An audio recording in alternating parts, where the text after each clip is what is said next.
15 tahun lalu kau mencuri putra kandungku dan membuangku bersama bayi yang kau benci. Kini aku kembali sebagai penguasa yang memegang kendali atas seluruh kehancuran hidupmu. Memaksamu berlutut meratapi takdir yang kutukar balik tepat di depan matamu. Sebelum ceritanya kita mulai, absen dulu teman-teman cerita putri dari daerah mana saja. Bantu subscribe, like dan komen dari teman-teman semua sangat berarti buatku. Agar channel ini bisa berkembang dan tentunya bisa menghadirkan cerita yang lebih menyayat hati. Yang sudah subscribe, like, dan komen aku ucapkan terima kasih dan semoga selalu lancar rezekinya. Amin. Ayo kita mulai cerita kali ini.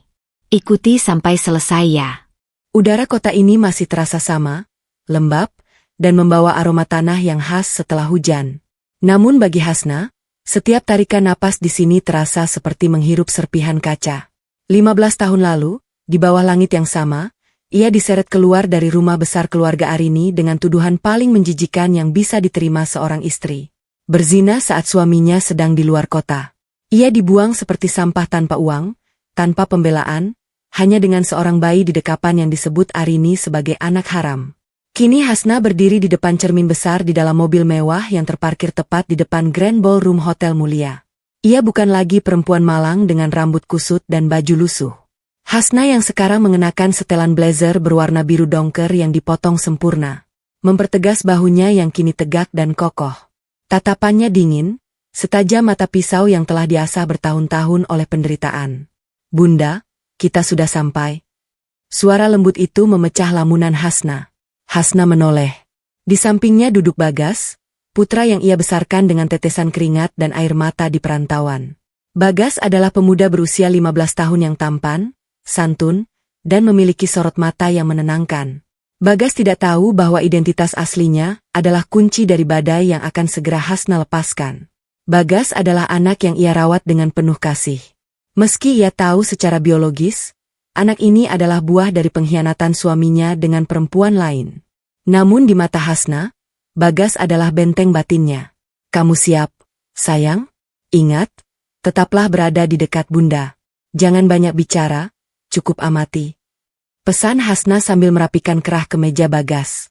"Aku siap, Bunda. Apapun yang Bunda lakukan, aku mendukungmu," jawab Bagas tulus. Hasna mengangguk kecil. Di samping Bagas ada Maya, sahabat sekaligus rekan bisnisnya yang selama 10 tahun terakhir membantunya membangun kerajaan bisnis properti di luar negeri.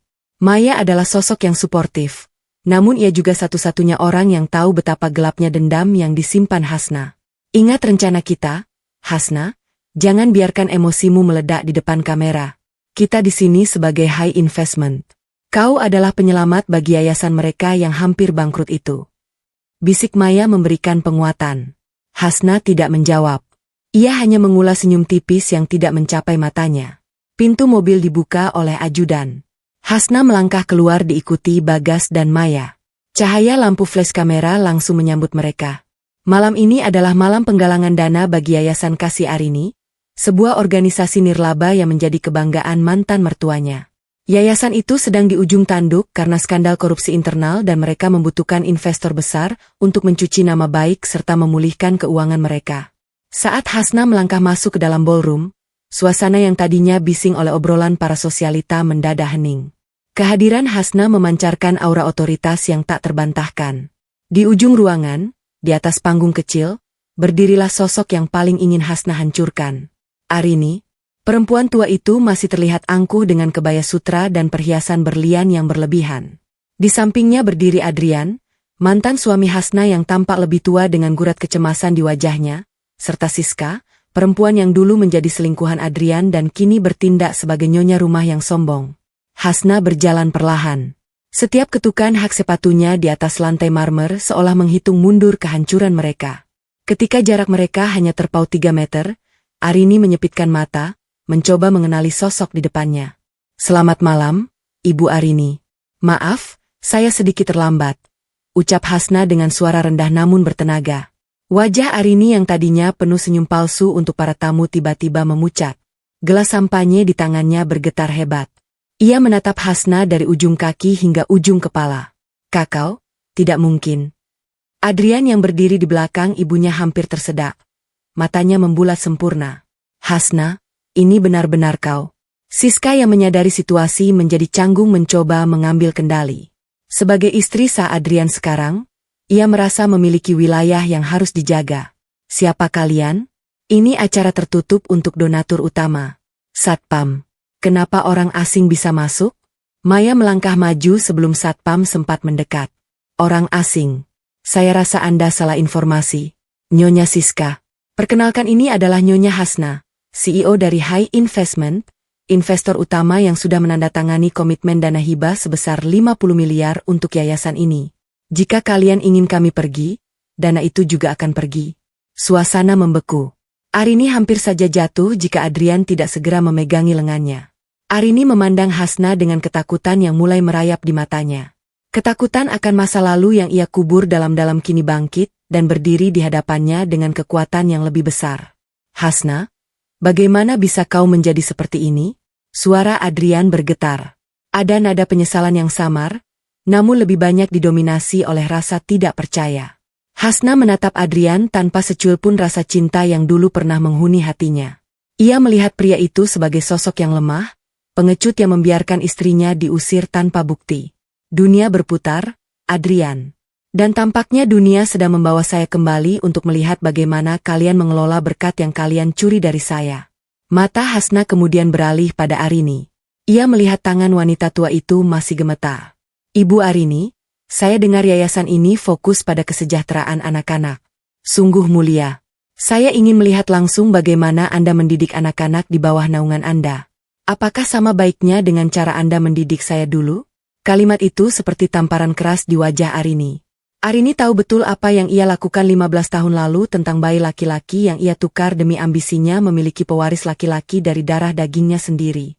Tanpa peduli bahwa ia telah menukar bayi kandung Hasna dengan Mbak Iska. Tiba-tiba seorang remaja laki-laki muncul dari arah belakang panggung. Ia mengenakan pakaian yang berantakan dan ekspresi wajah yang muram. Itu adalah Raka. Anak yang selama ini dianggap Arini sebagai cucu kandungnya. Padahal ia adalah anak kandung Hasna yang tertukar. Raka berteriak pada pelayan karena minumannya tidak dingin menunjukkan tabiatnya yang buruk. Hasna melihat Raka. Jantungnya berdenyut nyeri.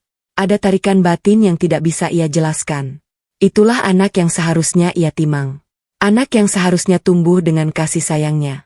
Namun kini tumbuh menjadi remaja pemberontak di tangan Siska dan Arini yang berhati dingin. Hasna menarik napas panjang, menekan gejolak emosi yang hampir meruntuhkan topeng profesionalnya. Ia berbalik dan menatap Bagas yang berdiri tenang di sampingnya. Ia membandingkan Bagas yang santun dengan Raka yang kasar.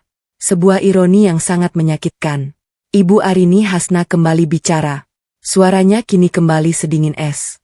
Saya memutuskan untuk tidak hanya memberikan dana. Sebagai investor utama, saya akan menempatkan tim audit saya di kantor yayasan mulai besok pagi. Saya ingin memastikan setiap rupiah yang saya berikan tidak menguap seperti integritas keluarga ini di masa lalu. Arini ingin memprotes, namun posisi keuangannya yang sekarat membuatnya tak berkutik. Ia hanya bisa menelan ludah yang terasa pahit. Tentu saja, Hasna, kau tamu kehormatan kami, bukan tamu, koreksi Hasna tajam. Saya adalah pemilik masa depan yayasan ini dan mungkin pemilik masa depan kalian semua. Hasna berbalik, memimpin rombongannya meninggalkan ruangan tanpa menoleh lagi. Di dalam mobil, saat pintu tertutup rapat, ketenangan Hasna runtuh. Tangannya mencengkeram lututnya sendiri hingga buku-buku jarinya memutih. Bunda, tidak apa-apa. Bagas memegang tangan Hasna, merasakan keringat dingin di telapak tangan ibunya. Hasna menatap Bagas dengan tatapan penuh luka. Bunda, tidak apa-apa, Bagas. Bunda hanya baru saja menyadari bahwa membalas dendam membutuhkan harga yang sangat mahal. Hasna memejamkan mata. Ia baru saja memutuskan untuk masuk kembali ke dalam lingkaran setan keluarga itu. Ia tahu risikonya. Ia tahu bahwa mulai besok ia harus melihat anak kandungnya. Raka diperlakukan buruk oleh Siska. Sementara ia harus merahasiakan kenyataan itu dari Bagas agar rencananya tidak berantakan. Keputusan kecil namun berisiko telah ia ambil. Ia tidak akan hanya menjadi investor jarak jauh. Ia akan pindah ke rumah lama di dekat kediaman Arini. Menantang hantu-hantu masa lalu secara langsung. Maya, panggil Hasna tanpa membuka mata. Batalkan kontrak hotel kita. Kita akan menempati rumah tua di Jalan Melati, tepat di depan gerbang rumah mereka. Maya terkesiap itu terlalu dekat. Hasna, mereka bisa memata-mata setiap saat. Biar saja, sahut Hasna dingin. Aku ingin Arini tidak bisa tidur setiap kali ia melihat lampu rumahku menyala. Aku ingin dia merasa bahwa aku selalu mengawasinya bahkan dalam mimpinya. Malam itu di kota yang pernah membuangnya, Hasna memulai langkah pertamanya untuk mengambil kembali apa yang seharusnya menjadi miliknya. Meski ia harus mempertaruhkan sisa kedamaian batinnya. Keputusan Hasna untuk menempati rumah tua tepat di depan gerbang kediaman Arini bukan tanpa alasan. Setiap pagi dari balik jendela lantai 2 yang tertutup tirai tipis, Hasna bisa melihat aktivitas di rumah yang pernah menjadi penjara batinnya itu. Ia melihat mobil Adrian keluar masuk. Ia melihat para asisten rumah tangga yang masih sama sibuknya. Dan ia melihat bayangan masa lalunya sendiri yang tersiksa di sana. Pagi ini, jantung Hasna berdegup lebih kencang saat melihat sesosok remaja laki-laki. Raka keluar dari rumah itu dengan tas sekolah yang disampirkan asal-asalan.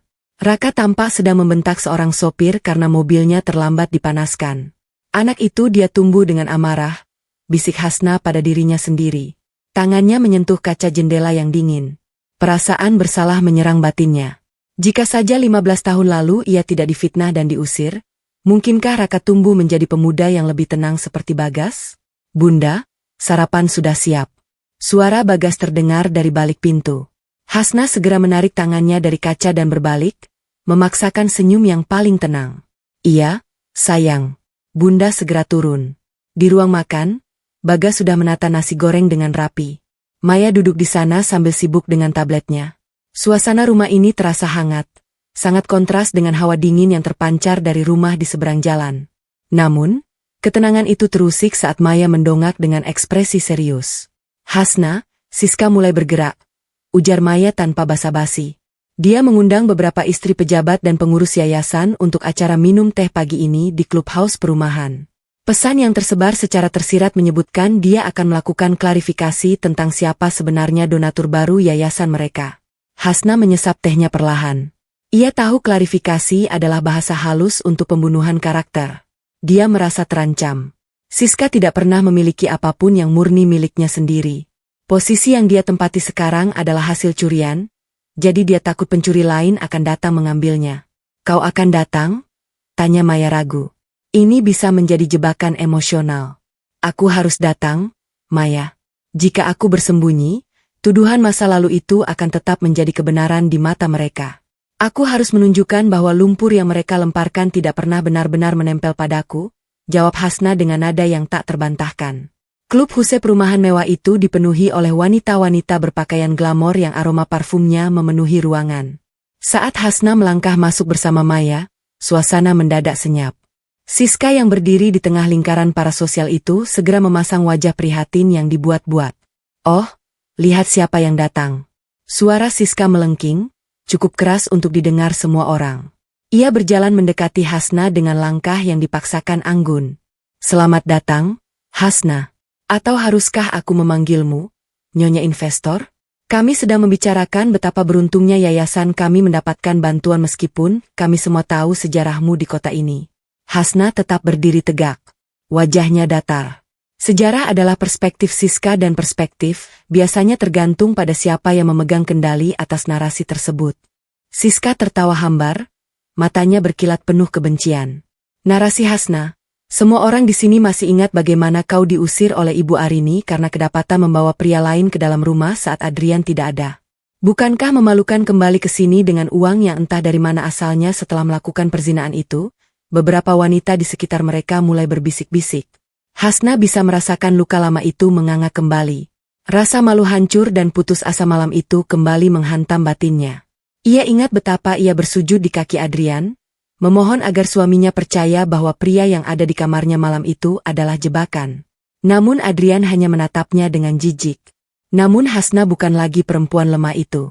Ia menarik napas dalam, menstabilkan getaran di tangannya. Zina. Hasna mengulang kata itu dengan nada yang hampir kasihan.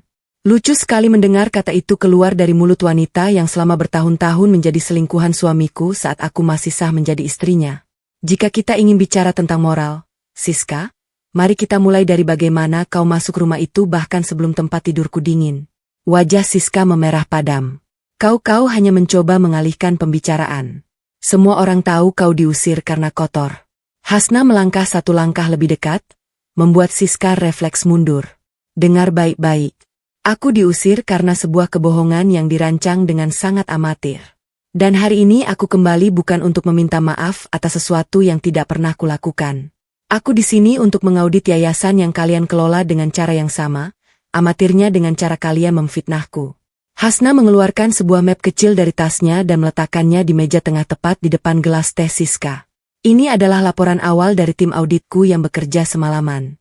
Ada selisih dana sebesar miliar dalam laporan tahunan yang kau tanda tangani, Siska. Sebagai investor utama, aku punya hak untuk melaporkan ini sebagai tindak pidana penggelapan, ujar Hasna tenang. Namun suaranya memiliki daya ledak yang luar biasa. Bisikan di ruangan itu berubah arah. Sekarang mata para tamu tertuju pada Siska dengan tatapan menghakimi. Siska tampak gemetar. Ia mencoba mencari dukungan dari teman-temannya. Namun mereka semua memalingkan wajah. Kau pikir dengan uang kau bisa membeli kehormatan? Teriak Siska putus asa. Kehormatan tidak dibeli, Siska. Kehormatan dibangun dari integritas. Sesuatu yang tidak kau miliki saat kau mengambil suami orang dan sesuatu yang tidak kau miliki saat kau menggunakan uang yayasan untuk membeli tas bermerek yang kau pakai sekarang. Hasna menatap tas tangan Siska dengan tatapan meremehkan. Tas itu senilai dengan biaya operasional panti asuhan selama 3 bulan. Sangat ironis bagi seorang ketua harian yayasan sosial. Hasna berbalik memberikan kode pada Maya untuk pergi. Ia telah memenangkan pertempuran ini, namun batinnya masih terasa sesak. Kemenangan ini terasa hambar karena di ujung ruangan, ia melihat Arini berdiri di ambang pintu, menatapnya dengan kebencian yang murni. Arini tidak bicara, namun sorot matanya menjanjikan serangan yang lebih kejam. Saat kembali ke rumah, Hasna menemukan Adrian sedang berdiri di depan pagar rumahnya. Pria itu tampak gelisah. Hasna, tolong jangan serang Siska seperti itu di depan umum. Dia tetap istriku sekarang, ucap Adrian saat Hasna turun dari mobil. Hasna menatap mantan suaminya itu dengan rasa muak yang tak terlukiskan. Dia istrimu, tapi dia menggunakan namaku sebagai bahan ejekan. Di mana kau 15 tahun lalu saat ibumu menyeretku ke jalanan? Adrian, di mana pembelaanmu? Aku hanya ingin kita semua tenang.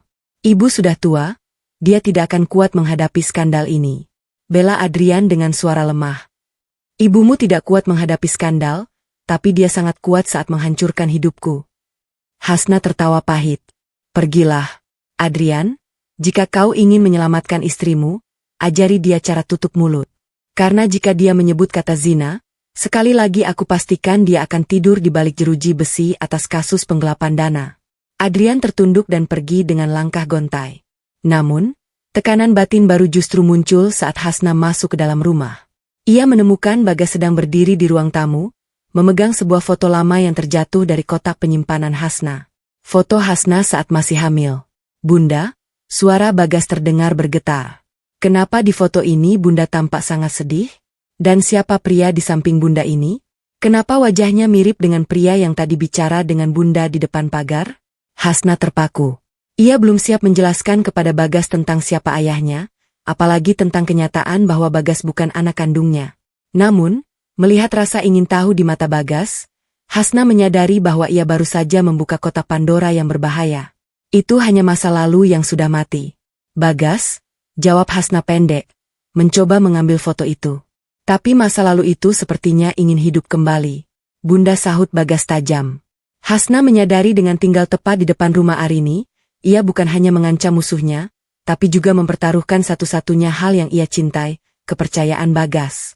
Hasna mengambil keputusan kecil yang sangat berisiko. Ia akan terus melibatkan Bagas dalam urusan yayasan. Berharap Bagas bisa melihat sendiri kebusukan keluarga itu sebelum kebenaran tentang identitasnya terungkap. Namun ia tidak tahu apakah Bagas akan tetap berada di pihaknya jika pemuda itu tahu siapa ibu kandungnya yang sebenarnya.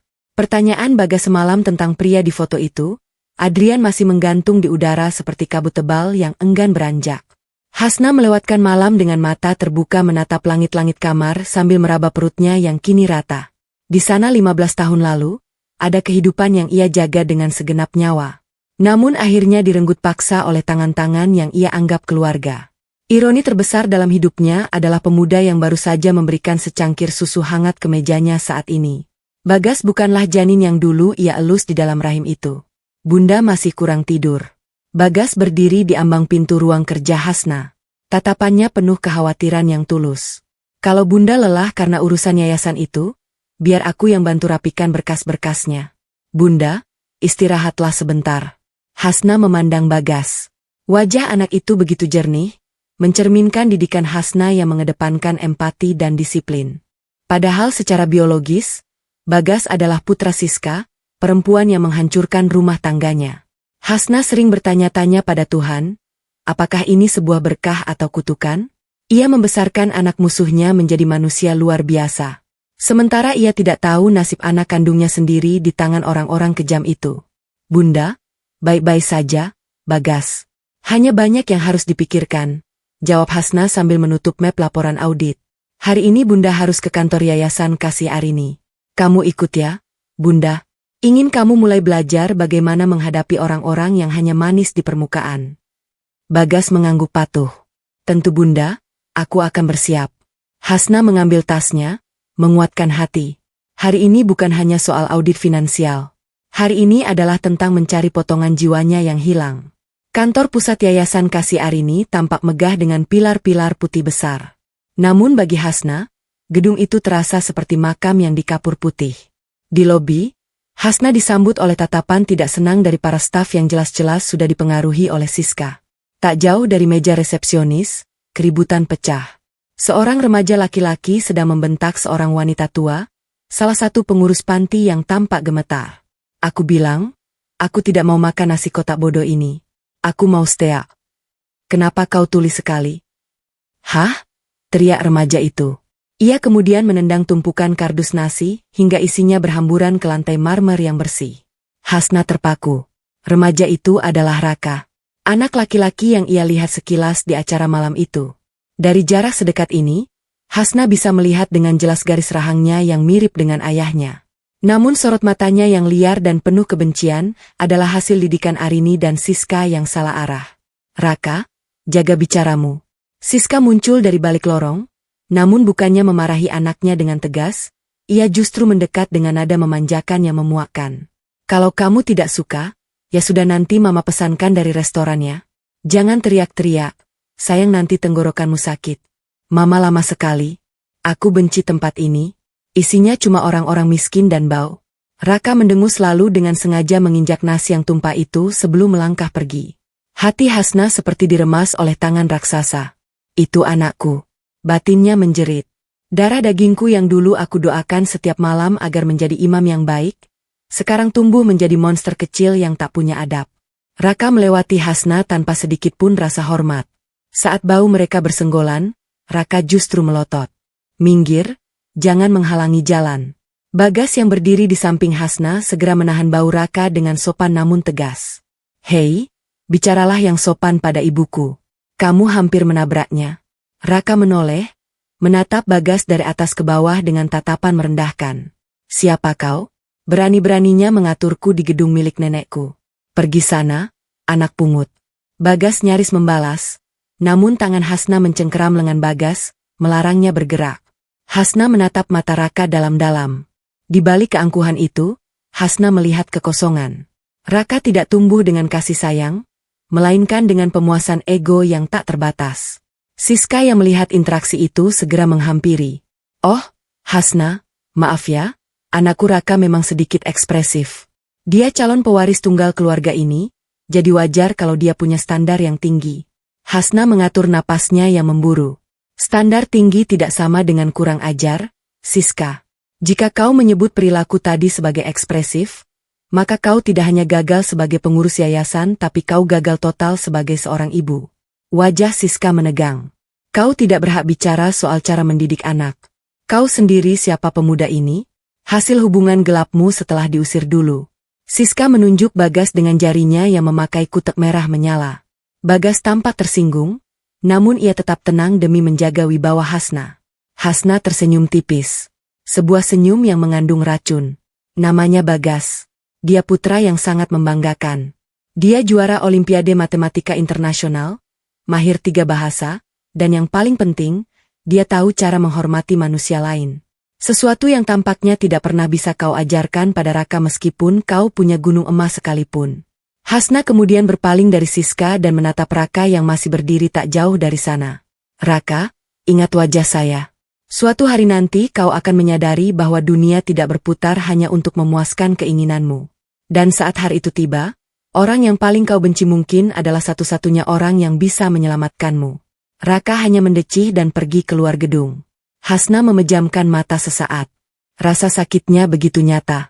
Melihat Bagas yang begitu berbakti di satu sisi dan Raka yang hancur di sisi lain. Ironi ini begitu menyesakkan. Ia mencintai Bagas sebagai anaknya. Padahal Bagas adalah benih dari wanita yang kini sedang ia permalukan.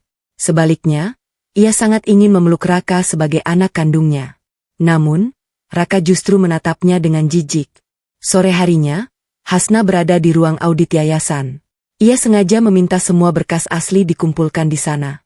Di tengah tumpukan dokumen, Arini masuk dengan langkah yang pelan, namun penuh wibawa. Wanita tua itu menutup pintu di belakangnya. Hasna panggil Arini. Suaranya tidak lagi melengking seperti malam itu, melainkan berat dan penuh ancaman tersembunyi. Apa yang sebenarnya kau cari? Jika ini soal uang, sebutkan angkanya. Berhenti mencampuri cara kami mendidik cucuku. Hasna tidak mendongak dari berkasnya. Uang Anda tidak cukup untuk membeli minat saya, Nyonya Arini. Saya di sini untuk kebenaran. Dan soal Raka Anda sedang menghancurkan masa depannya dengan membiarkannya menjadi liar. Dia anak Adrian. Dia darah biru keluarga ini. Arini menggebrak meja. Dia harus kuat. Harus ditakuti agar tidak ada orang rendahan sepertimu yang bisa menjatuhkannya. Hasna akhirnya menatap Arini. Darah biru. Benarkah? Apakah Anda yakin darah yang mengalir di tubuh Raka adalah darah yang Anda dambakan? Bagaimana jika suatu saat nanti darah itu justru menjadi belati yang menusuk jantung Anda sendiri? Arini terdiam, matanya berkilat waspada. Ia merasa Hasna tahu sesuatu, namun ia tidak yakin sejauh mana. Jangan bicara teka-teki padaku. Ini bukan teka-teki, Nyonya Arini. Ini adalah peringatan. Hasna bangkit berdiri, merapikan tasnya. Mulai besok saya akan mengirimkan guru privat dan mentor perilaku untuk Raka. Jika yayasan ini ingin dana saya terus mengalir, Raka harus berada di bawah pengawasan saya selama 3 jam setiap harinya di kantor ini. Arini terperangah. Kau gila. Siska tidak akan pernah setuju. Maka pilihannya ada di tangan Anda. Uang hibah 50 miliar dan kelangsungan yayasan atau egoiska. Saya tunggu jawabannya besok pagi. Hasna keluar dari ruangan itu dengan perasaan yang berkecamuk. Ia mengambil keputusan besar yang sangat berisiko. Dengan membawa Raka ke dekatnya, ia mengambil risiko bahwa Siska akan semakin gila menyerangnya. Namun, ia tidak punya pilihan. Ia harus menyelamatkan Raka dari didikan setan yang diberikan Arini dan Siska. Meski ia harus melakukannya dengan kedok seorang investor yang dingin. Di parkiran, Bagas sudah menunggu di dalam mobil. Saat Hasna masuk, Bagas memberikan sebotol air mineral yang sudah dibuka tutupnya. Minum dulu, Bunda. Wajah Bunda pucat sekali. Hasna menerima botol itu, menatap tangan Bagas yang bersih dan cekatan. Maafkan Bunda, Bagas. Bisiknya dalam hati. Bunda harus membawa musuhmu masuk ke dalam hidup kita demi menebus dosa masa lalu yang bahkan bukan salahmu. Kesepakatan telah dikunci. Meski Siska menjerit keberatan dan Arini mematung dengan wajah sepucat pualam, kekuatan uang miliar dari High Investment tidak bisa dibantah. Yayasan Kasih Arini kini menjadi area bermain Hasna dan Raka anak kandungnya yang terasing menjadi target penyelamatannya. Pagi ini, Hasna sengaja datang lebih awal. Ia duduk di ruang rapat kaca yang memungkinkannya memantau koridor utama. Di sampingnya, Bagas sedang sibuk membantu Maya memeriksa laporan inventaris panti asuhan. Hasna memperhatikan bagaimana Bagas dengan telaten merapikan tumpukan kertas, sesekali memberikan catatan kecil dengan tulisan tangan yang rapi dan tegas. Setiap gerakannya mencerminkan disiplin yang Hasna tanamkan sejak dini. Pintu koridor terbuka dengan kasar. Raka masuk dengan langkah diseret mengenakan seragam sekolah yang dikeluarkan dan telinga yang tersumbat earphone. Di belakangnya, Adrian mengikuti dengan wajah lelah membawa tas sekolah anaknya yang seharusnya dibawa sendiri oleh remaja itu. Duduk di sana, Raka. Nyonya Hasna sudah menunggumu. Perintah Adrian pelan mencoba menekan amarahnya di depan publik. Raka mendengus membanting pantatnya di kursi empuk di depan Hasna, lalu mengangkat kakinya ke atas meja. 3 jam sehari, kalian pikir aku anak TK yang butuh pengasuh. Aku tidak butuh uang kalian. Hasna tidak langsung merespons. Ia menatap kaki Raka yang mengotori meja rapatnya, lalu beralih menatap Adrian yang berdiri mematung di ambang pintu.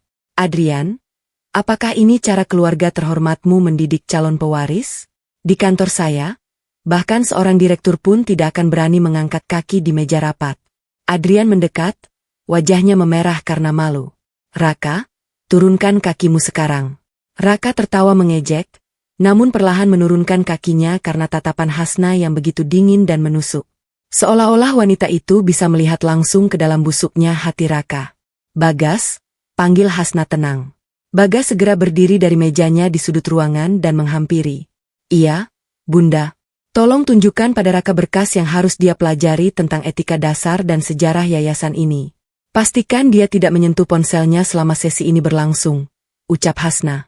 Bagas mengangguk lalu menatap Raka dengan tatapan yang sulit diartikan antara kasihan dan ketegasan.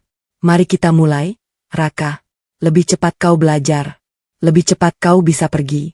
Raka menatap Bagas dengan benci. Jangan sok mengaturku, anak pungut. Namanya Bagaslah Hasna tajam. Dan dia punya nama keluarga yang jauh lebih terhormat daripada perilaku yang kau tunjukkan hari ini. Adrian yang masih berdiri di sana terdiam melihat interaksi kedua remaja itu. Ada sesuatu yang mengusik batinnya. Ia melihat Bagas. Pemuda itu memiliki cara berdiri yang tegak, persis seperti dirinya saat muda. Bahkan cara Bagas memegang pulpen dan kerutan di dahinya saat berpikir sangat mengingatkan Adrian pada foto-foto masa remajanya sendiri. Di sisi lain, ia melihat Raka. Wajah Raka memang mirip dengannya, namun sifatnya tak ada sedikit pun kemiripan. Adrian adalah pria yang dididik keras dalam hal tata krama. Sementara Raka adalah produk dari kemanjaan Siska yang tanpa batas. Mengapa Bagas? Anak yang dibawa Hasna dari perantauan justru terasa lebih cocok menjadi anaknya daripada Raka. 1 jam berlalu, Adrian tidak pergi. Ia justru duduk di lobi luar memperhatikan melalui celah pintu yang terbuka. Ia melihat Bagas dengan sabar menjelaskan poin-poin dalam berkas kepada Raka yang terus-menerus menggerutu. Saat Raka mulai melempar pulpen karena frustrasi, Bagas tidak membalas dengan kemarahan. Ia hanya mengambil pulpen itu, meletakkannya kembali ke tangan Raka dan bicara dengan nada yang sangat tenang namun berwibawa. Sifat itu, ketenangan itu tidak mungkin datang dari orang asing, gumam Adrian tanpa sadar. Tiba-tiba Arini muncul di belakang Adrian. Wanita tua itu tampak gelisah sejak tadi pagi. Ia melihat apa yang dilihat Adrian dan ketakutan hebat mulai menyergapnya. Arini melihat bagaimana Hasna sesekali mencuri pandang ke arah Raka dengan mata yang berkaca-kaca. Sebuah tatapan yang bukan milik seorang investor dingin, melainkan tatapan seorang ibu yang merana. Adrian, kenapa kau masih di sini? Ayo pergi, biarkan staf yang menjaga Raka. Ajak Arini. Suaranya sedikit gemetar. Ibu, lihat Bagas, tunjuk Adrian. Apa ibu tidak merasa aneh? Cara dia bicara, cara dia berpikir, dia sangat mirip denganku. Sementara Raka kadang aku merasa seperti sedang melihat orang asing dalam tubuh anakku sendiri. Jantung Arini serasa berhenti berdetak. Ini adalah bom waktu yang paling ia takuti. Jangan bicara sembarangan, Adrian. Raka itu jelas anakmu dan Siska. Dia hanya sedang nakal. Itu saja. Genetik tidak selalu tentang sifat, tapi tentang garis keturunan. Tapi ibu, cukup. Jangan biarkan Hasna mencuci otakmu. Bentak Arini sedikit terlalu keras hingga terdengar ke dalam ruangan. Hasna keluar dari ruang rapat, menatap ibu dan anak itu dengan senyum satir. Ada masalah, Nyonya Arini? Sepertinya Anda sangat takut anak saya. Bagas memberikan pengaruh buruk pada cucu kesayangan Anda. Arini mendekati Hasna, merendahkan suaranya agar tidak didengar Bagas dan Raka. Apa rencanamu sebenarnya, Hasna? Kau kembali ke sini membawa anak itu lalu masuk ke yayasan kami. Apa kau sedang mencoba menanamkan benih keraguan di keluarga kami? Hasna mendekatkan wajahnya ke telinga Arini, membisikkan kata-kata yang membuat bulu kuduk Arini berdiri. Keraguan hanya muncul jika ada kebohongan yang disembunyikan. Nyonya, jika keluarga Anda bersih, kenapa Anda harus gemetar setiap kali saya menatap Raka? Arini mundur selangkah. Napasnya memburu. Ia melihat Hasna kembali masuk ruangan dan duduk tepat di samping Raka. Seolah ingin berada sedekat mungkin dengan remaja itu. Sesuatu di dalam diri Arini menjerit. Ia harus segera menyingkirkan Bagas dari pandangan Adrian sebelum pria itu mulai menghitung hari-hari kelahiran 15 tahun silam. Sore harinya setelah sesi berakhir, Raka keluar dengan wajah merah padam. Ia segera berlari menuju mobil Siska yang sudah menunggu di parkiran. Siska yang melihat anaknya tanpa tertekan langsung keluar dan menghampiri Hasna yang sedang berjalan menuju mobilnya sendiri. "Kau apakan anakku?" "Hah?" teriak Siska di depan para karyawan yayasan. "Kau investor, bukan guru. Jangan berani-berani kau menyentuh mental anakku dengan aturan-aturan bodohmu." Hasna berhenti, menoleh perlahan. Ia melihat Bagas berdiri di belakangnya, siap membela. Namun, Hasna mengangkat tangan, memberi tanda agar Bagas diam. "Aku hanya mengajarinya apa itu harga diri, Siska.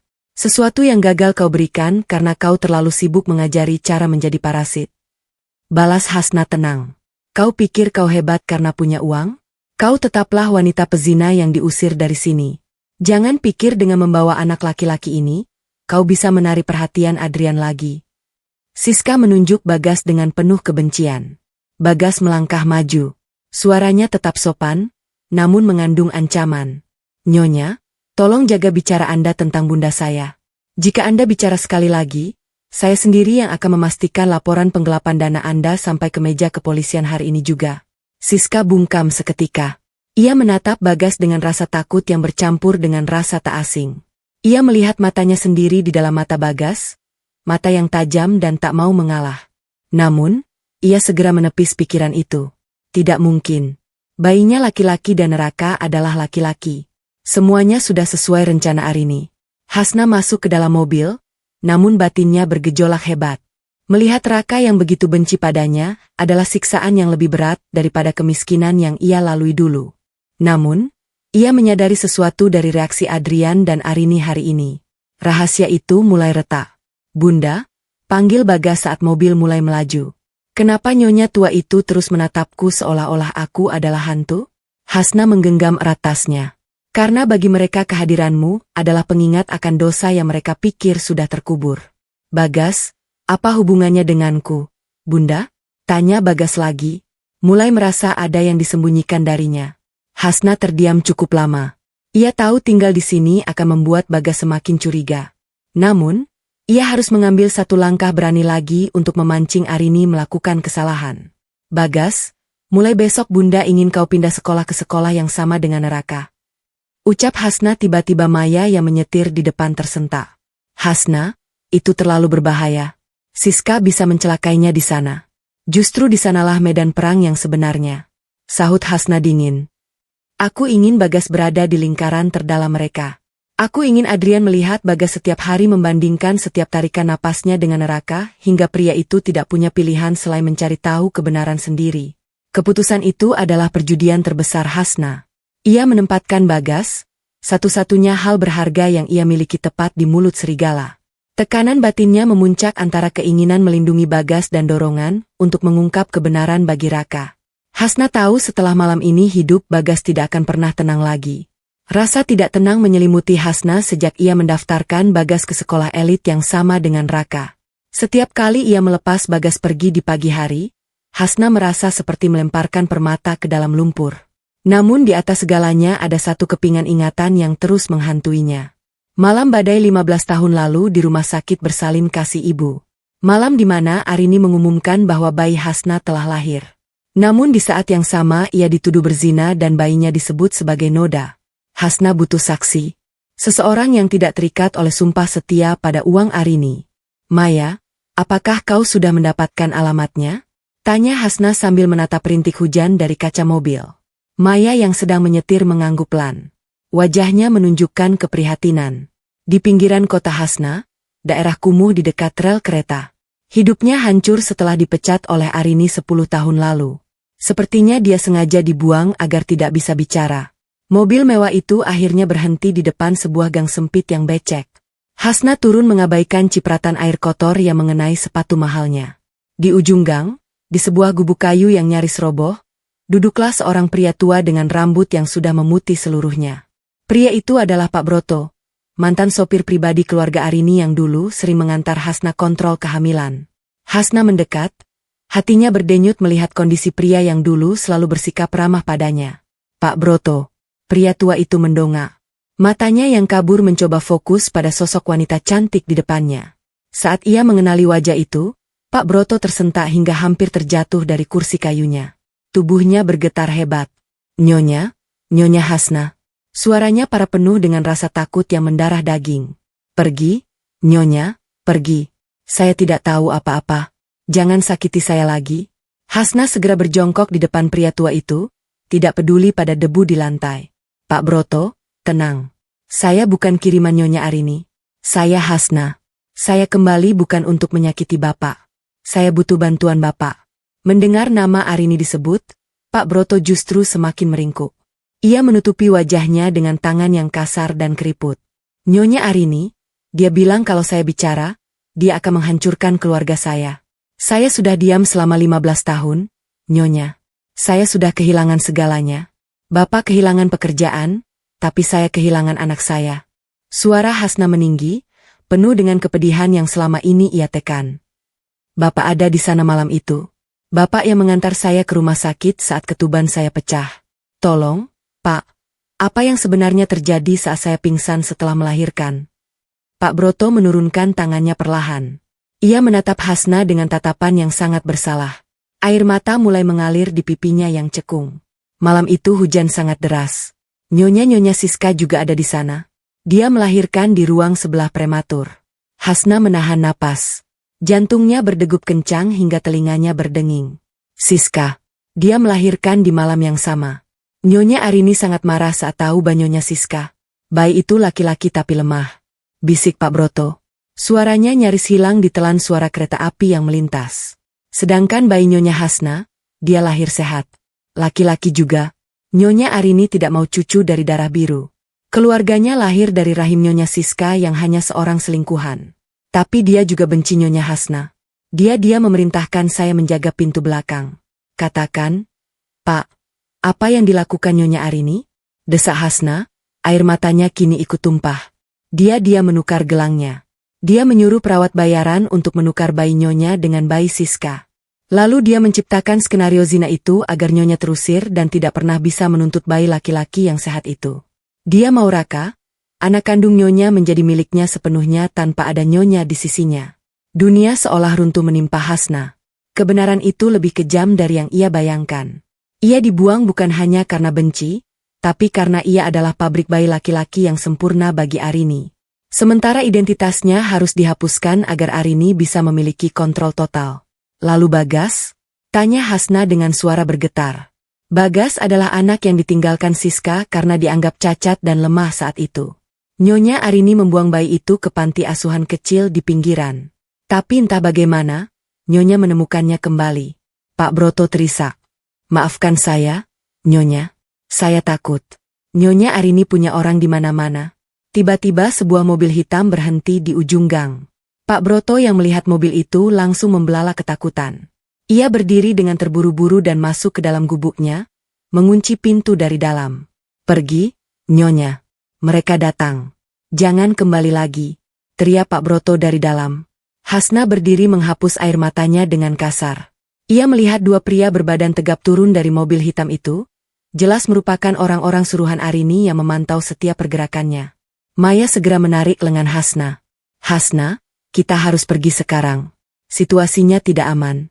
Bisik Maya waspada. Hasna menatap gubuk itu untuk terakhir kalinya, lalu menatap dua pria yang kini mengawasinya dari kejauhan. Amarah yang selama ini berupa api kecil kini meledak menjadi kebakaran besar di dalam dadanya. Ia tidak lagi merasa sedih. Ia merasa dingin. Sangat dingin di dalam mobil. Selama perjalanan pulang, Hasna hanya diam. Ia menggenggam ponselnya erat-erat. Ia menyadari bahwa proses kelahirannya dulu bukan sekedar malpraktik medis, melainkan sebuah konspirasi keluarga yang sangat rapi. Arini telah mencuri hak Asuraka, memanipulasi Adrian, dan hampir membiarkan Bagas mati dalam kemiskinan. Hasna, apa rencanamu? Tanya Maya setelah mereka cukup jauh dari daerah itu. Arini pikir dia bisa mengawasi Pak Broto selamanya. Saut Hasna dengan nada datar. Dia salah. Dia mengawasi Pak Broto karena dia takut pria itu bicara. Mulai malam ini, pindahkan Pak Broto ke tempat persembunyian kita di luar kota. Berikan dia perlindungan terbaik. Dia adalah belati yang akan aku gunakan untuk menyembelih harga diri Arini di pengadilan nanti. Tapi itu berisiko. Hasna Arini akan tahu kau yang melakukannya. Dia akan menyerang Bagas di sekolah. Maya memperingatkan. Hasna menoleh ke arah Maya dengan mata yang berkilat tajam. Biarkan dia mencoba. Setiap kali dia menyentuh sehelai rambut Bagas, aku akan menghancurkan satu aset yayasannya. Aku tidak akan lagi bermain cantik, Maya. Aku akan menjadi badai yang mereka undang sendiri 15 tahun lalu. Keputusan kecil namun berisiko diambil Hasna malam itu. Ia tidak hanya mengamankan Pak Broto, tetapi ia juga mengirimkan pesan anonim kepada Adrian berisi foto klinik tempat mereka melahirkan dulu. Ia ingin Adrian mulai dihantui oleh rasa penasaran yang tak tertahankan. Sampai di rumah, Hasna melihat Bagas sedang belajar di ruang tamu. Bagas mendongak dan tersenyum tulus. Bunda dari mana? Wajah Bunda kotor terkena lumpur. Hasna mendekat, memeluk Bagas dengan sangat erat. Lebih erat dari biasanya. Bagas, anak dari wanita yang menghancurkan hidupnya justru menjadi obat bagi lukanya. Ironi ini begitu menyesakkan. Namun, Hasna tahu Bagas tetaplah anaknya. Terlepas dari darah siapa yang mengalir di tubuhnya. Sementara Raka, ia harus segera menyelamatkan Raka dari tangan nenek yang telah meracuni jiwanya. Keheningan di rumah Hasna pagi ini terasa menekan. Seolah-olah dinding-dinding kayu itu ikut menyimpan beban rahasia yang baru saja ia bawa dari gubuk Pak Broto. Hasna berdiri di depan wastafel dapur, membiarkan air mengalir membasahi tangannya yang masih sedikit gemetar. Di dalam benaknya, suara para Broto terus bergema. Nyonya Arini memerintahkan saya menjaga pintu belakang. Dia menukar bayinya. Hasna memejamkan mata. Rasa mual melanda batinnya saat ia menyadari bahwa selama 15 tahun ini, ia telah mencurahkan seluruh kasih sayangnya kepada anak dari wanita yang telah merampas segalanya darinya. Ia menatap Bagas yang sedang menyantap sarapannya dengan tenang di meja makan. Bagas, pemuda yang begitu cerdas dan santun, adalah sampah yang dibuang oleh Arini karena dianggap lemah. Sementara Raka darah dagingnya sendiri kini tumbuh menjadi senjata yang tumpul dan berkarat di bawah asuhan Siska. Bunda, airnya tumpah. Teguran lembut Bagas menyentakkan Hasna. Hasna segera mematikan keran. Maaf, sayang. Bunda hanya sedang melamun. Bunda memikirkan Raka. Tanya Bagas tiba-tiba. Pertanyaan itu membuat Hasna membeku. Bagas memiliki intuisi yang tajam, sesuatu yang seringkali membuat Hasna merasa telanjang. Kemarin di sekolah, Raka mencoret-coret bukuku. Dia bilang, asalkan dia punya nenek Arini, dia bisa melakukan apa saja padaku. Hasna berbalik, menggenggam tepian wasel hingga buku jarinya memutih.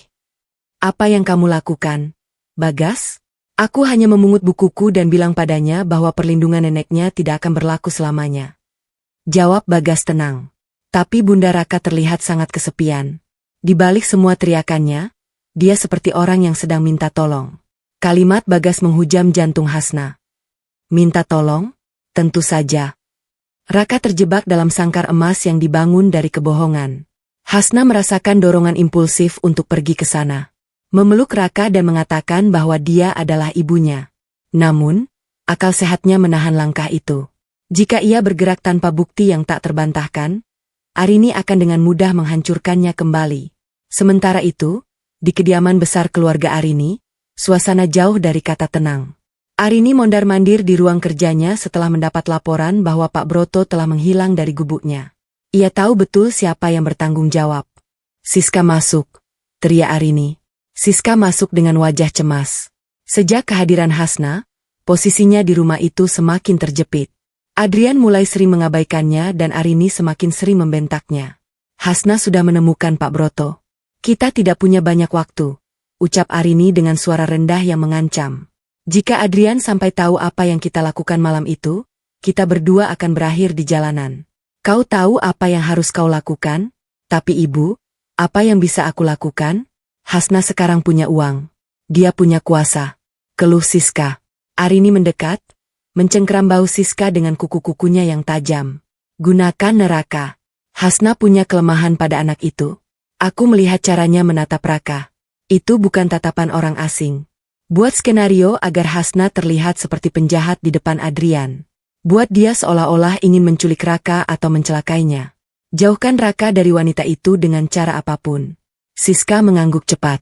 Ide gila mulai terbentuk di kepalanya. Jika ia bisa membuat Adrian percaya bahwa Hasna adalah ancaman bagi keselamatan Raka, Adrian pasti akan mengusir Hasna dari kota ini selamanya. Siang harinya di depan sekolah Raka dan Bagas, Siska melakukan aksinya. Hasna sedang menunggu Bagas di dalam mobil. Saat ia melihat Raka berjalan keluar gerbang sendirian, tampak murung. Tanpa sadar, Hasna turun dari mobil. Kerinduan seorang ibu mengalahkan logika bisnisnya. Raka panggil Hasna lembut. Raka menoleh, matanya berkilat sinis. Namun ada sedikit rasa penasaran di sana. Mau apa lagi kau, nyonya investor? Mau ceramah lagi? Bunda hanya ingin memberikan ini. Hasna menyodorkan sebuah kotak kecil berisi bekal makanan sehat yang ia siapkan sendiri pagi tadi. Bunda, dengar kamu sering melewatkan makan siang. Raka menatap kotak itu ragu. Saat ia hendak mengulurkan tangan, sebuah jeritan melengking membelah suasana sekolah. Penulik, tolong ada yang mau menculik anakku. Siska berlari dari arah parkiran. Wajahnya dibuat-buat panik. Ia segera menarik Raka dengan kasar hingga remaja itu hampir terjatuh. Jangan sentuh anakku, wanita kotor. Kau mau membawanya kemana? Hah? Orang tua murid dan satpam sekolah segera berkerumun. Adrian yang kebetulan baru sampai untuk menjemput Raka atas perintah Arini turun dari mobil dengan wajah tegang. Ada apa ini? SIS, tanya Adrian bingung. Mas, lihat Hasna mencoba merayu Raka untuk masuk ke mobilnya. Dia mau menculik anak kita karena dia dendam. Kita telah mengambil posisinya. Siska menangis histeris, memeluk Raka yang tampak bingung dan malu. Dia wanita gila, Mas. Dia ingin menghancurkan kebahagiaan kita lewat neraka. Adrian menatap Hasna dengan tatapan menuntut penjelasan. Hasna, apa benar yang dikatakan Siska? Kau punya masalah denganku? Jangan bawa-bawa Raka. Hasna berdiri tegak di tengah kerumunan. Hatinya perih melihat Raka menatapnya dengan tatapan penuh benci hasil dari hasutan Siska. Namun Hasna tidak menangis. Ia justru tersenyum tipis. Sebuah senyuman yang membuat Siska mendadak berhenti berteriak. Menculik. Hasna mengulang kata itu dengan nada tenang. Siska, kau sepertinya terlalu banyak menonton drama televisi. Aku hanya memberikan bekal makanan. Dan jika kau ingin bicara soal keamanan. Hasna mengeluarkan ponselnya lalu menekan sebuah aplikasi. Ia memutar layar ponsel itu ke arah Adrian dan orang-orang di sekitar. Mobilku dilengkapi dengan kamera 360 derajat yang merekam segala aktivitas di sekitarnya dalam radio 10 m, lengkap dengan rekaman suara bersuara jernih. Mari kita lihat dan dengar apa yang sebenarnya terjadi. Di layar ponsel terlihat jelas Hasna hanya berdiri diam sambil menyodorkan kotak makanan dan Raka tampak bersedia menerimanya sebelum Siska datang berteriak-teriak seperti orang kesurupan. Yang lebih mengejutkan adalah suara Siska yang terekam jelas saat ia berbisik pada dirinya sendiri sebelum berteriak. Sekarang waktunya menghancurkanmu, Hasna. Suasana menjadi hening seketika. Siska memucat, tangannya gemetar. Mas, itu tidak seperti yang terlihat. Gagap Siska. Adrian mengambil ponsel Hasna, menonton video itu sekali lagi, lalu menatap istrinya dengan rasa jijik yang belum pernah ia tunjukkan sebelumnya. Kau memfitnahnya di depan sekolah anakmu sendiri.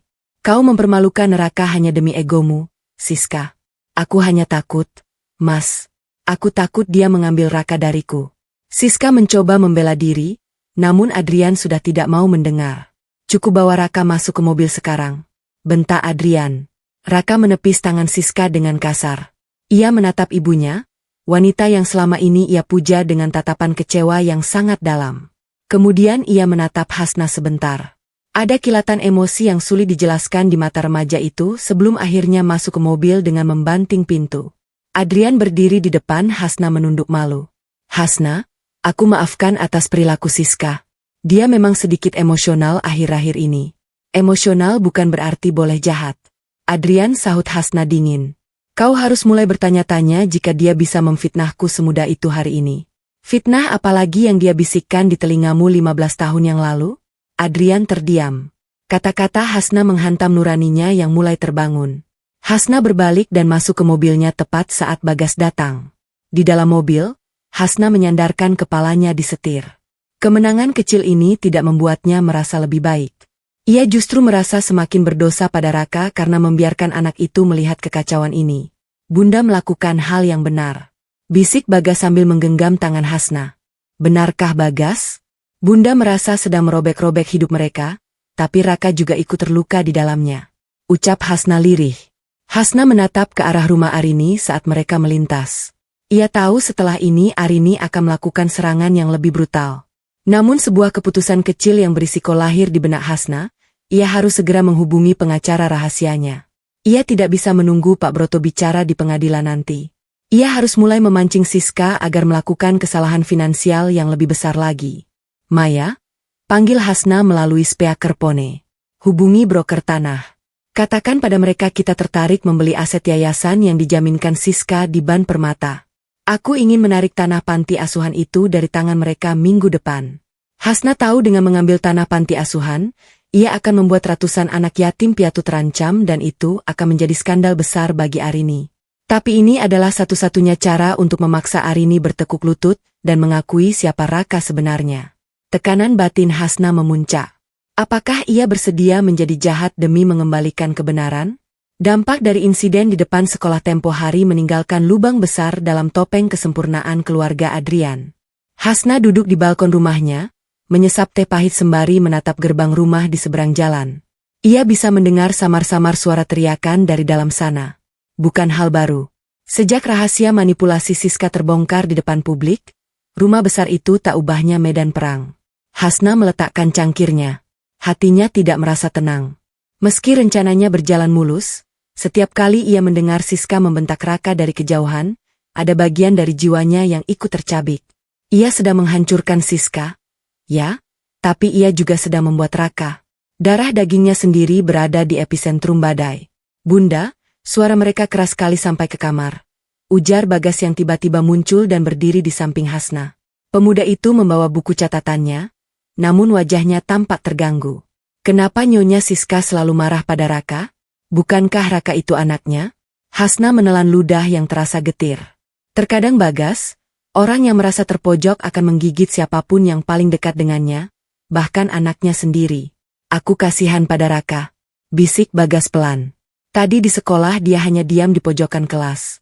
Dia tidak lagi berteriak-teriak, dia terlihat kosong. Hasna memalingkan wajah, tak ingin Bagas melihat matanya yang mulai berkaca-kaca. Kasihan? Itulah emosi yang paling dihindari Hasna untuk Raka.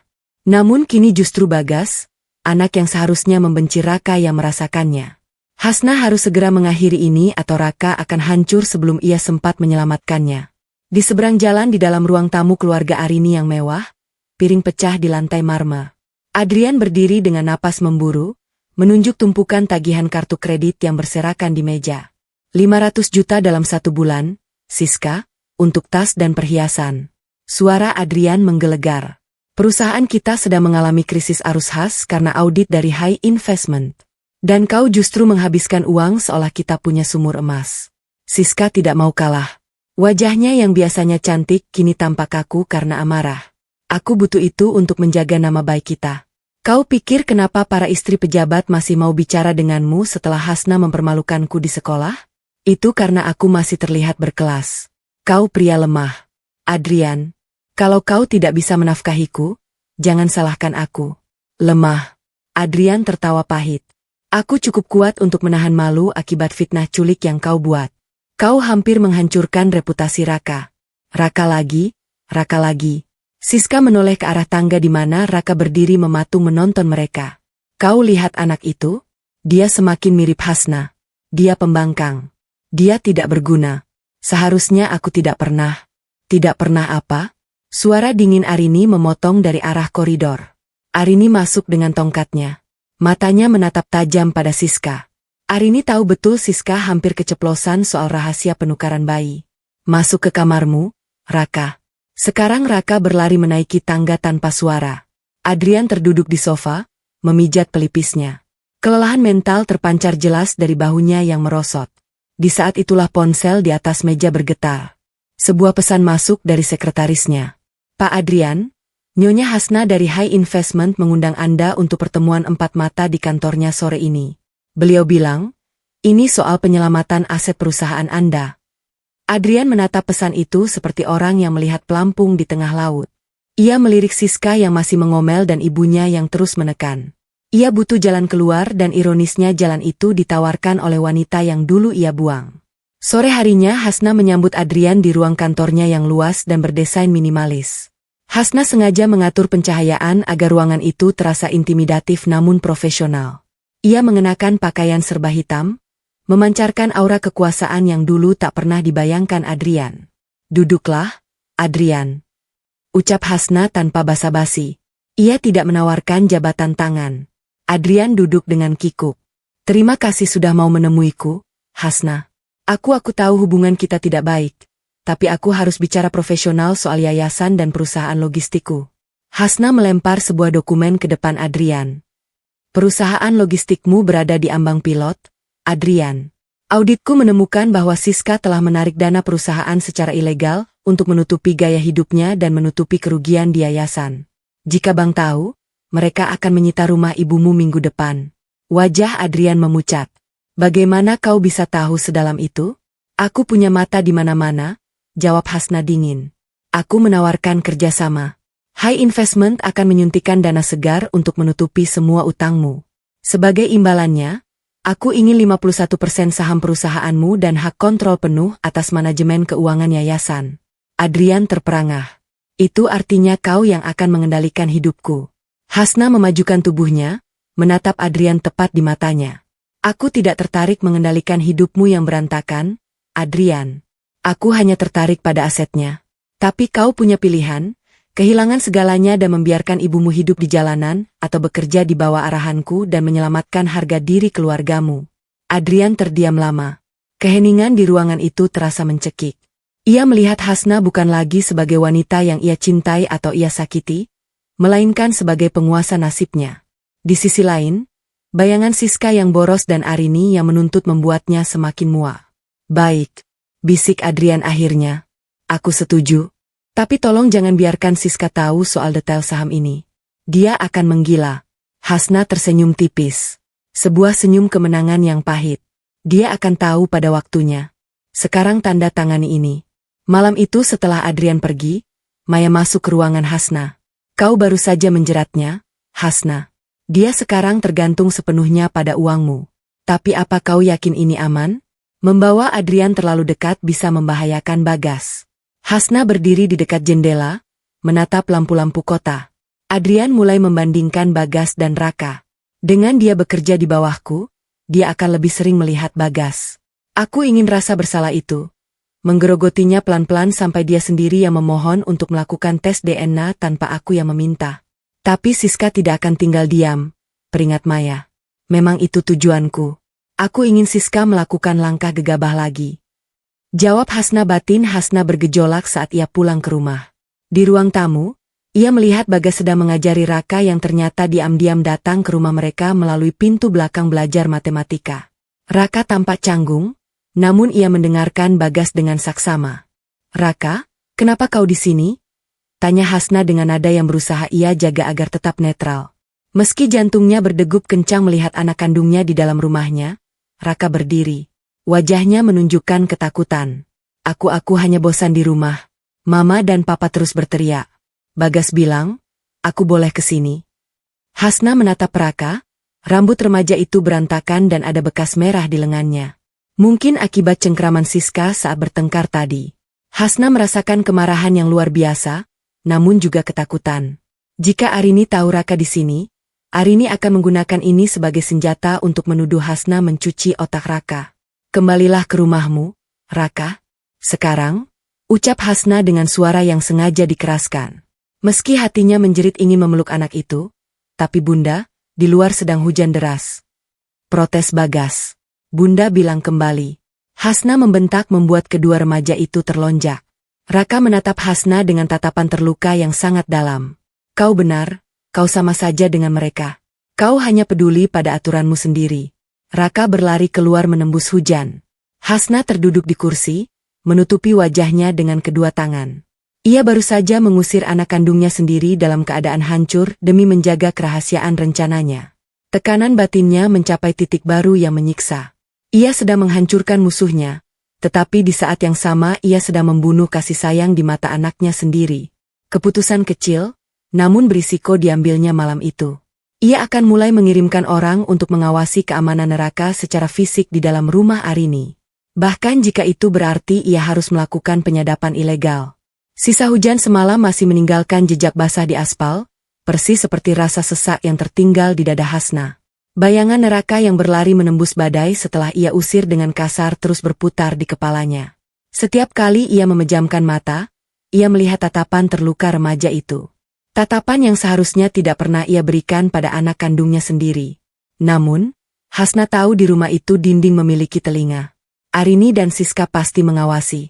Hasna harus tetap terlihat seperti orang asing yang tak punya hati agar mereka tidak curiga bahwa ia telah mengetahui kebenaran. Pagi itu, Maya masuk ruang kerja Hasna dengan wajah pucat. Ia tidak membawa laporan audit atau berkas saham. Ia hanya memegang ponselnya dengan tangan sedikit gemetar. "Hasna, Pak Broto," bisik Maya, kondisinya kritis. "Dia mengalami serangan jantung pagi tadi di rumah persembunyian. Dia terus memanggil namamu. Dia bilang ada sesuatu yang belum tuntas." Jantung Hasna mencelos. Tanpa membuang waktu, ia meninggalkan semua pekerjaannya. Sepanjang perjalanan menuju klinik rahasia di pinggiran kota, Hasna hanya mampu merapal doa. Pak Broto adalah satu-satunya saksi hidup yang tersisa dari malam terkutuk 15 tahun lalu. Jika pria itu pergi sekarang, kebenaran mungkin akan terkubur selamanya di bawah kaki beton kekuasaan Arini. Saat Hasna sampai di bangsal kecil yang tersembunyi itu, bau antiseptik yang tajam menyambutnya. Pak Broto terbaring lemah dengan selang oksigen di hidungnya. Matanya yang cekung perlahan terbuka. Saat merasakan kehadiran Hasna, ia menggerakkan tangannya yang gemetar ke bawah bantal, menarik sebuah amplop coklat kusam yang sudut-sudutnya sudah melengkung dan menguning. "Nyonya?"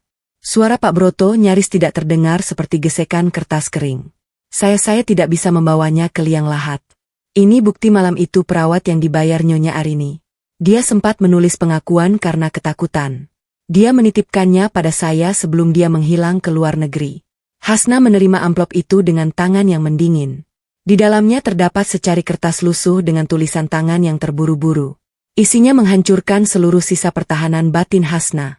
"Saya dipaksa oleh Nyonya Arini untuk menukar bayi laki-laki Nyonya Hasna yang lahir pukul 23 dengan bayi laki-laki Nyonya Siska yang lahir prematur pukul 2345. Bayi Nyonya Hasna Raka diberikan kepada Nyonya Siska untuk diakui sebagai anaknya agar garis keturunan laki-laki utama tetap terjaga. Sementara bayi Nyonya Siska yang lemah Bagas diperintahkan untuk dibuang ke panti asuhan agar Nyonya Hasna tidak memiliki bukti keberadaan darah daging suaminya." Dunia di sekitar Hasna seolah berhenti berputar. Suara detak jantung dari monitor di samping tempat tidur Pak Broto terdengar seperti ledakan bom di telinganya. Hasna terduduk lemas di kursi kayu. Air matanya jatuh tanpa suara, membasahi kertas tua itu. Realitas menghantamnya dengan telak. Selama 15 tahun ini, ia membesarkan anak dari wanita yang telah menghancurkan hidupnya. Bagas. Pemuda yang ia cintai lebih dari nyawanya sendiri adalah putra kandung Siska, wanita yang merebut suaminya dan memfitnahnya berzina. Dan Raka, anak yang ia rindukan, anak yang baru saja ia usir di tengah hujan, adalah darah dagingnya yang kini tumbuh menjadi monster kecil karena didikan Arini yang busuk. Hasna Maya menyentuh bahunya, suaranya penuh kekhawatiran. Hasna tidak menjawab. Ia hanya memberikan surat itu pada Maya. Saat Maya membacanya, sahabatnya itu menutup mulutnya dengan tangan terperangah. "Tuhan," bisik Maya. "Jadi Bagas. Bagas adalah anak Siska dan kau membesarkannya dengan begitu sempurna sementara Siska merusak anakmu sendiri." "Arini." Suara Hasna terdengar serak. Dipenuhi kebencian yang mendidih. Dia tidak hanya menukar bayi, dia menukar takdir. Dia membuang Bagas karena menganggapnya lemah, menganggapnya sampah. Dan dia mencuri Raka dariku hanya karena Raka lahir dengan fisik yang sempurna. Pikiran Hasna terbang pada Bagas. Ia teringat bagaimana Bagas selalu mencium tangannya sebelum sekolah, bagaimana Bagas menjaganya saat sakit, dan bagaimana Bagas selalu menjadi alasan Hasna untuk terus hidup di masa-masa tersulitnya. Rasa sakit yang luar biasa menusuk batinnya. Haruskah ia membenci Bagas? Haruskah ia melihat wajah Siska setiap kali menatap mata Bagas? Hasna bangkit berdiri. Napasnya memburu. Ia segera keluar dari klinik mengabaikan panggilan Maya. Ia butuh udara. Ia butuh waktu untuk mencerna fakta bahwa identitas ibu yang ia sandang adalah sebuah ironi yang sangat kejam. Sore harinya, Hasna pulang ke rumah. Ia melihat Bagas sedang duduk di teras, membaca buku dengan tenang. Cahaya matahari senja menyinari wajah pemuda itu membuatnya tampak begitu murni. Hasna berdiri di depan gerbang, mengamati Bagas dari jauh. Ia mencari-cari kemiripan Bagas dengan Siska. Ia melihat bentuk hidungnya. Cara pemuda itu mengerutkan dahi. Semuanya memang menunjukkan bahwa darah Siska dan Adrian mengalir di sana. Bagas menyadari kehadiran Hasna dan segera bangkit dengan senyum lebar. Bunda sudah pulang? Tadi aku masak sup ayam untuk Bunda. Bunda terlihat sangat lelah akhir-akhir ini. Bagas berjalan mendekat hendak mengambil tas Hasna. Namun secara refleks Hasna mundur selangkah. Tangannya mengepal. Langkah Bagas terhenti. Senyumnya perlahan memudar. Digantikan oleh raut kebingungan. Bunda, ada apa? Apa aku melakukan kesalahan? Hasna menatap mata Bagas. Di sana ia tidak melihat Siska, ia tidak melihat Adrian, ia melihat dirinya sendiri. Ia melihat tahun-tahun yang mereka habiskan di kontrakan sempit. Ia melihat perjuangan mereka saat tidak punya uang untuk makan. Dan ia melihat cinta tulus yang diberikan Bagas setiap harinya. Hasna tiba-tiba menarik Bagas ke dalam pelukannya. Ia memeluk pemuda itu dengan sangat erat terisak di bahunya. Bagas yang bingung hanya diam, lalu perlahan membalas pelukan ibunya, mengusap punggung Hasna dengan lembut.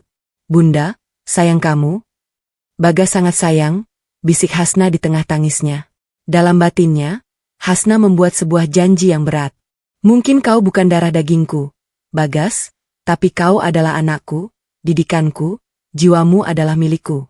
Aku tidak akan membiarkan Arini atau Siska menyentuhmu. Meskipun mereka adalah keluarga biologismu, namun cinta itu kini berbaur dengan ketakutan baru yang mengerikan. Jika Arini tahu Hasna sudah memegang surat pengakuan itu, Arini pasti akan mencoba melenyapkan Pak Broto atau bahkan Bagas untuk menghapus jejak. Dan yang lebih berat lagi, Hasna kini harus berhadapan dengan Raka. Bagaimana ia bisa mengambil kembali Raka tanpa menghancurkan hati Bagas? Hasna melepaskan pelukannya, menatap Bagas dengan mata merah. Bagas, Bunda butuh bantuanmu. Besok Bunda ingin kau mengundang Raka datang ke sini lagi. Jangan pedulikan apa yang Bunda katakan semalam. Katakan padanya. Bunda ingin bicara padanya secara pribadi. Bagas tampak ragu.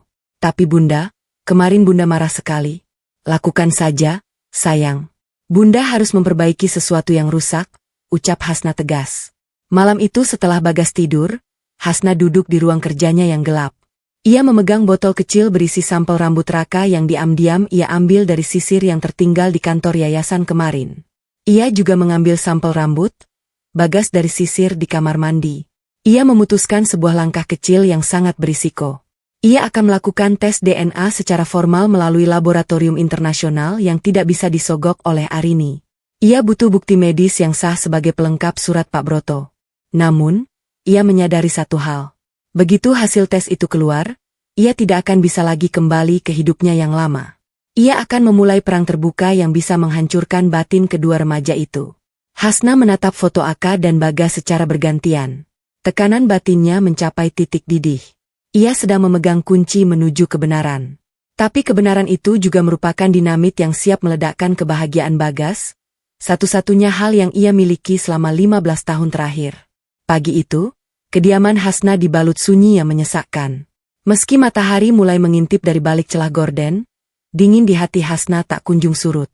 Surat lusuh dari Pak Broto yang kini tersimpan rapat di brankas pribadinya terasa seperti bara api yang terus membakar kesadarannya. Setiap kali matanya bertemu dengan Bagas, dadanya berdenyut perih. Bagaimana bisa seorang ibu tidak mengenali darah dagingnya sendiri selama 15 tahun? Hasna menatap pantulan dirinya di cermin kamar mandi. Ia melihat seorang wanita yang kuat, seorang investor yang ditakuti. Namun di balik itu semua, ia merasa seperti seorang pengkhianat. Ia mencintai Bagas dengan seluruh jiwanya. Namun kini ia tahu pemuda yang sedang menyiapkan sarapan di bawah sana adalah benih dari wanita yang telah menghancurkan hidupnya. Bunda, omeletnya sudah siap. Suara riang Bagas menggema dari lantai bawah. Hasna membasuh mukanya dengan air dingin. Ia harus bersikap biasa saja. Ia harus menjadi Hasna yang tenang, Hasna yang protektif. Ia tidak boleh membiarkan Bagas merasakan getaran ketakutan yang sedang merambat di nadinya.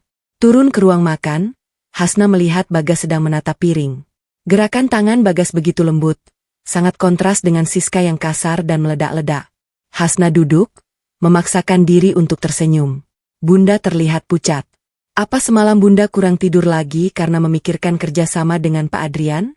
Tanya Bagas sambil menyodorkan segelas susu hangat. Hanya banyak dokumen yang harus diperiksa, sayang. Jawab Hasna pendek.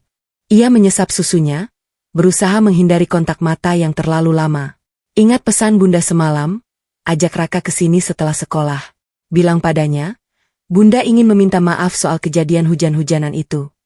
Bagas mengangguk. Meski kerutan di dahinya menunjukkan ia masih sedikit bingung dengan perubahan sikap ibunya yang mendadak. Aku sudah mengirim pesan padanya, Bunda. Raka bilang dia akan datang, tapi dia minta jangan ada Pak Adrian atau Nenek Arini yang tahu. Bagus, itu lebih baik, bisik Hasna.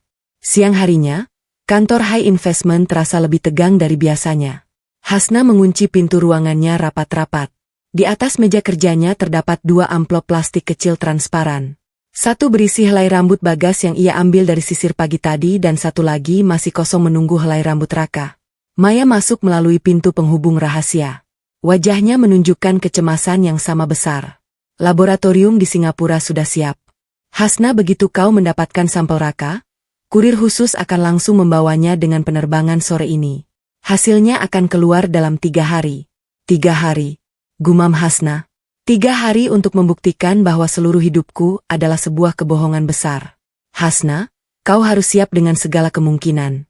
Maya memperingatkan, suaranya melunak. Jika Raka benar-benar anakmu, bagaimana kau akan memberitahu Bagas? Dia sangat mengidolakanmu.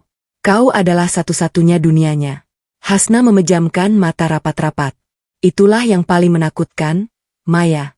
Aku takut saat aku mendapatkan anak kandungku.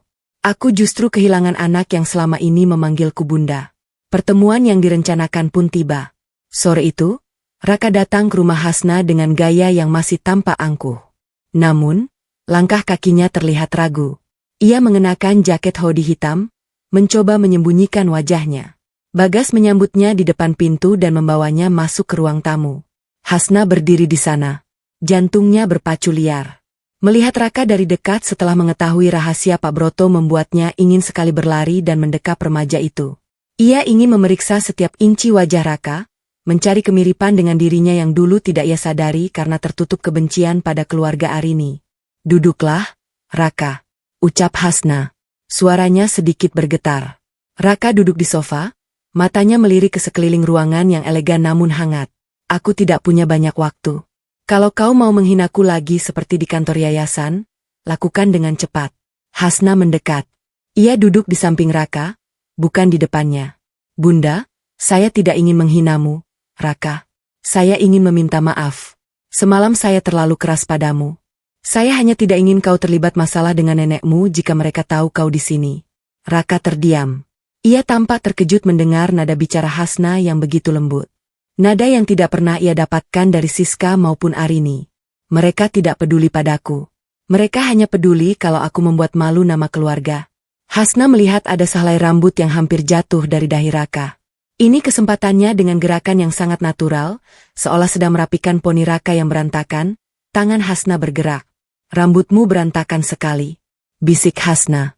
Dengan jari yang terlatih, ia menjepit 2 helai rambut Raka dan mencabutnya dengan sentakan kecil yang cepat. Aduh. Raka mengadu singkat sambil memegangi dahinya. Apa-apaan sih? Maaf, sepertinya ada yang tersangkut. Hasna tersenyum tenang. Meski telapak tangannya berkeringat dingin, ia menyembunyikan helai rambut itu di balik telapak tangannya, lalu segera memasukkannya ke dalam saku blazernya yang sudah berisi tisu. Bagas masuk membawa minuman, memecah ketegangan. Minum dulu, Raka. Bunda memang suka tiba-tiba jadi cerewet kalau soal kerapian. Hasna bangkit, merasa tidak sanggup berlama-lama di sana tanpa meledak dalam tangis. Kalian bicaralah dulu, Bunda. Ada telepon penting di atas. Di dalam kamarnya, Hasna segera mengeluarkan helai rambut Raka dan memasukkannya ke dalam amplop plastik yang sudah ia siapkan. Tangannya gemetar hebat saat ia menuliskan label. Sampel B.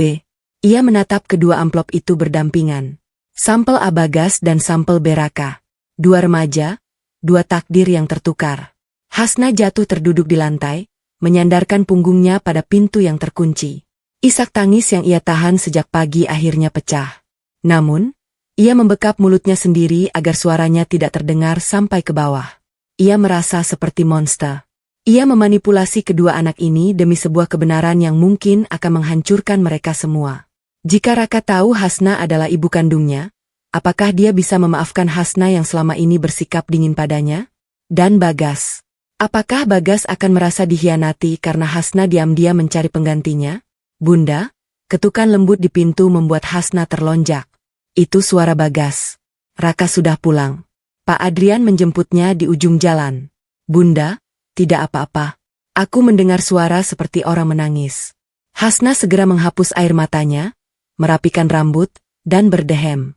Bunda, tidak apa-apa. Bagas, hanya flu sedikit. Bunda sedang ganti baju. Nanti Bunda turun. Oh, syukurlah. Jangan lupa minum obatnya ya, Bunda. Aku sudah siapkan di meja makan. Hasna menatap pintu kayu itu dengan pandangan hancur. Kebaikan Bagas terasa seperti sembilu yang menyayat hatinya. Pemuda itu begitu tulus menyayanginya. Sementara Hasna baru saja mengirimkan sampel DNA untuk membuktikan bahwa secara biologis Bagas bukan siapa-siapa baginya. Malam itu, Hasna menyerahkan kedua amplop itu kepada Maya di halaman belakang yang gelap. Kirimkan sekarang, Maya. Jangan biarkan siapapun tahu. Perintah Hasna. Kau yakin Hasna? Begitu kurir ini berangkat, tidak ada jalan kembali. Tanya Maya memastikan. Hasna menatap ke arah jendela kamar Bagas yang masih menyala. Aku harus tahu kebenarannya, Maya. Meski kebenaran itu akan membakar seluruh dunia yang sudah kubangun ini. Setelah Maya pergi, Hasna kembali ke dalam rumah. Ia menemukan Bagas sedang duduk di ruang keluarga, memandangi foto mereka berdua saat merayakan ulang tahun Bagas yang ke-10 di perantauan. Bunda, panggil Bagas tanpa menoleh. Apapun yang terjadi, aku akan selalu menjadi anak Bunda, kan? Kenapa akhir-akhir ini aku merasa Bunda seolah-olah sedang menjauh dariku? Hasna membeku di tempatnya berdiri. Tekanan batinnya mencapai titik nadir. Ia ingin berteriak dan menceritakan semuanya, namun ia hanya bisa berjalan mendekat dan mengusap rambut Bagas. Bunda tidak akan pernah meninggalkanmu, Bagas. Tidak akan pernah, ucap Hasna. Sebuah janji yang terasa berat dan penuh risiko. Keputusan kecil namun berisiko diambil Hasna malam itu. Ia memutuskan untuk tidak akan pernah membuang Bagas apapun hasil tes DNA-nya nanti. Namun, itu berarti ia harus siap menghadapi skenario terburuk. Bahwa ia harus berbagi kasih sayang dengan Raka yang membencinya sambil menyimpan rahasia besar dari Bagas yang begitu memujan. Perang batin baru pun dimulai. Bagaimana ia bisa menjadi ibu bagi dua anak yang ditakdirkan untuk saling memusuhi? 3 hari penantian terasa seperti 3 abad di dalam neraka yang dingin bagi Hasna. Ia tidak bisa makan dengan benar. Setiap kunyahan terasa seperti menelan kerikil. Ia juga tidak bisa menatap mata Bagas tanpa merasa dadanya sesak oleh badai emosi yang saling bertabrakan. Pagi ini, sebuah kurir diplomatik khusus tiba di kantor Fastman membawa sebuah amplop tebal dengan segel laboratorium genetika ternama dari Singapura. Maya mengunci pintu ruangan kerja Hasna dari dalam. Suasana begitu hening hingga suara detak jam dinding terdengar seperti hantaman palu. Hasna, ini hasilnya. Bisik Maya meletakkan amplop itu di atas meja kayu ek yang luas. Tangannya sedikit gemetar. Kau mau aku yang membacanya? Hasna menggeleng perlahan. Wajahnya sepucat kertas, namun matanya memancarkan ketegasan yang rapuh. Tidak, ini adalah hukuman atau anugerahku. Aku yang harus melihatnya sendiri. Dengan jari yang mendingin, Hasna merobek segel itu. Ia menarik lembaran kertas putih bersih di dalamnya. Matanya langsung menyisir kolom-kolom teknis yang rumit, mencari angka persentase di bagian bawah. Probability of maternity. Sample B, Raka 99,99% probability of maternity. Sample A, Bagas 0,00%. Kertas itu terlepas dari genggaman Hasna, melayang jatuh ke lantai seperti sayap burung yang patah. Hasna tidak berteriak. Ia justru terdiam. Tubuhnya kaku seolah-olah seluruh darahnya baru saja berubah menjadi es. Namun sesaat kemudian sebuah isakan kecil lolos dari bibirnya diikuti oleh tangisan yang pecah meledak. Arini, wanita iblis itu. Erang Hasna. Suaranya parau dan penuh luka. Ia jatuh berlutut menutupi wajahnya dengan kedua tangan. Isak tangisnya memenuhi ruangan. Sebuah ratapan yang mewakili 15 tahun kerinduan, 15 tahun pengabdian yang salah alamat, dan 15 tahun penghinaan yang ia telan bulat-bulat. Anakku. Raka adalah anakku, Maya, teriak Hasna di sela isakannya. B yang aku elus di rahimku, yang aku doakan agar tumbuh menjadi pria baik, sekarang dia menjadi anak yang rusak di tangan mereka. Arini mencuri anakku dan menjadikannya tameng untuk keserakahannya. Hasna meratapi setiap detik yang hilang. Ia teringat betapa ia sering memandang Raka dengan sinis, menyebutnya anak kurang ajar, dan mengusirnya di tengah hujan. Padahal setiap tetes keringat dan air mata yang ia keluarkan di perantauan adalah untuk membangun masa depan anak yang ia sangka adalah Bagas. Dan Bagas? Hasna mendongak, matanya merah dan sembab. Dia anak Siska, anak dari perempuan yang merayap ke tempat tidur suamiku dan membantuku diusir seperti anjing. Aku membesarkan benih pengkhianat itu dengan tanganku sendiri. Maya berlutut di samping Hasna, mencoba menenangkannya. Tapi kau mencintai Bagas, Hasna? Dia adalah anak yang kau bentuk sendiri. Itulah yang menghancurkanku, Maya. Hasna memukul lantai dengan frustrasi. Bagaimana bisa takdir sekejam ini? Aku mencintai Bagas yang adalah anak musuhku. Sementara anak kandungku sendiri menatapku dengan kebencian karena dia dididik oleh iblis. Arini tidak hanya menukar bayi, dia menukar jiwa mereka. Hasna pulang ke rumah sore itu dengan jiwa yang compang-camping. Ia melihat Bagas sedang berada di halaman depan, menyirami bunga-bunga kesukaan Hasna. Gerakan Bagas begitu telaten, begitu penuh kasih. Pemuda itu menoleh dan tersenyum sangat lebar saat melihat mobil Hasna masuk. Bunda sudah pulang. Lihat mawar putihnya sudah mekar banyak, ujar Bagas riang. Hasna turun dari mobil, namun kakinya terasa seberat timah. Ia menatap wajah Bagas. Ia melihat garis wajah Adrian di sana. Dan Tuhan, kenapa baru sekarang ia menyadarinya? Garis bibir yang mirip dengan Siska. Selama 15 tahun, kasih sayang telah membutakannya dari kenyataan biologis ini. Bunda menangis. Bagas segera meletakkan selang air dan mendekat dengan wajah cemas. Ia hendak menyentuh dahi Hasna untuk memeriksa suhu tubuhnya. Refleks Hasna membuat ia menghindar. Ia tidak bisa menahannya. Bayangan Siska yang tertawa mengejek di acara yayasan muncul di benaknya saat melihat tangan Bagas. Bagas terpaku di tempatnya, tangannya menggantung di udara. Ekspresi terluka di wajah pemuda itu begitu nyata. Bunda, apa aku melakukan sesuatu yang salah? Kenapa Bunda menatapku seolah-olah aku adalah orang asing? Hasna memalingkan wajah, menyembunyikan isak tangis yang hampir pecah lagi. Kau memang orang asing, Bagas. Kau bukan darahku. Kau adalah anak dari wanita yang menghancurkan hidupku. Jerit Hasna dalam hati. Namun di saat yang sama, nuraninya yang lain berbisik. Tapi dia adalah anak yang menjagamu saat kau kelaparan di jalanan London. Dia adalah anak yang memelukmu saat kau menangis meratapi Adrian. Bunda hanya sangat pening. Bagas, Bunda butuh waktu sendiri. Jangan masuk ke kamar Bunda sampai besok pagi. Ucap Hasna dengan suara dingin yang dipaksakan. Ia melangkah masuk ke dalam rumah, melewati Bagas tanpa menoleh lagi. Di dalam kamar, Hasna mengunci pintu dan merosot di balik pintu itu. Ia meremas dadanya yang terasa seperti dihujam ribuan jarum. Kini setiap tawa Bagas akan menjadi pengingat akan pengkhianatan Adrian. Setiap prestasi Bagas akan menjadi pengingat akan kerugian Raka. Hasna merasa dunianya terbelah dua. Satu sisi menuntutnya untuk segera merebut Raka dan membuang Bagas kembali ke keluarga aslinya sebagai bentuk pembalasan.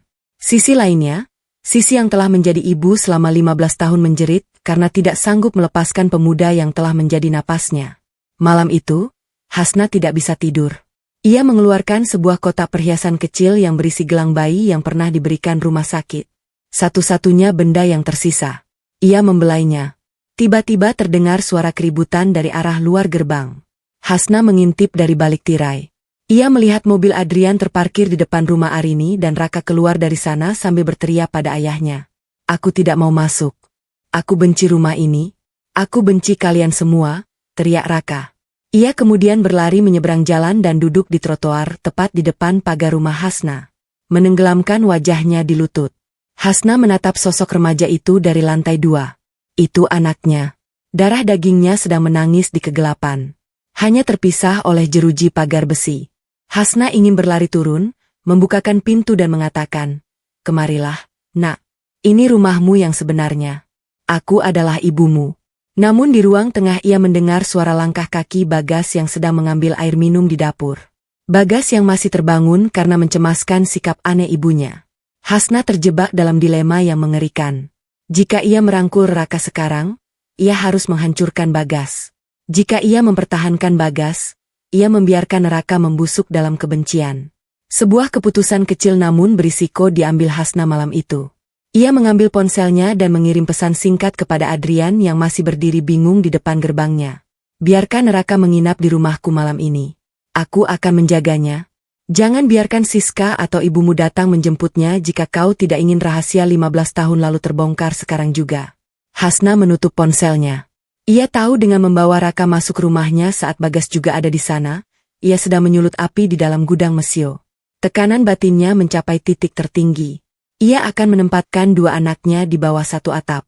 Tanpa ada satupun dari mereka yang tahu bahwa mereka sedang berdiri di atas reruntuhan takdir yang tertukar. Kehadiran Raka di dalam rumah Hasna malam itu menciptakan atmosfer yang mencekik. Di ruang tamu, Raka tertidur di sofa dengan wajah yang masih menyisakan jejak amarah. Sementara di lantai atas, Bagas terjaga dengan sejuta tanya yang tak berani ia suarakan. Hasna sendiri berdiri di kegelapan koridor, memandang kedua remaja itu bergantian. Hasil tes DNA di laci mejanya seolah berdenyut, memancarkan kebenaran yang sanggup menghanguskan siapapun yang menyentuhnya. Raka adalah anakku, bisik Hasna pada bayangannya sendiri di kaca jendela. Dan Bagas.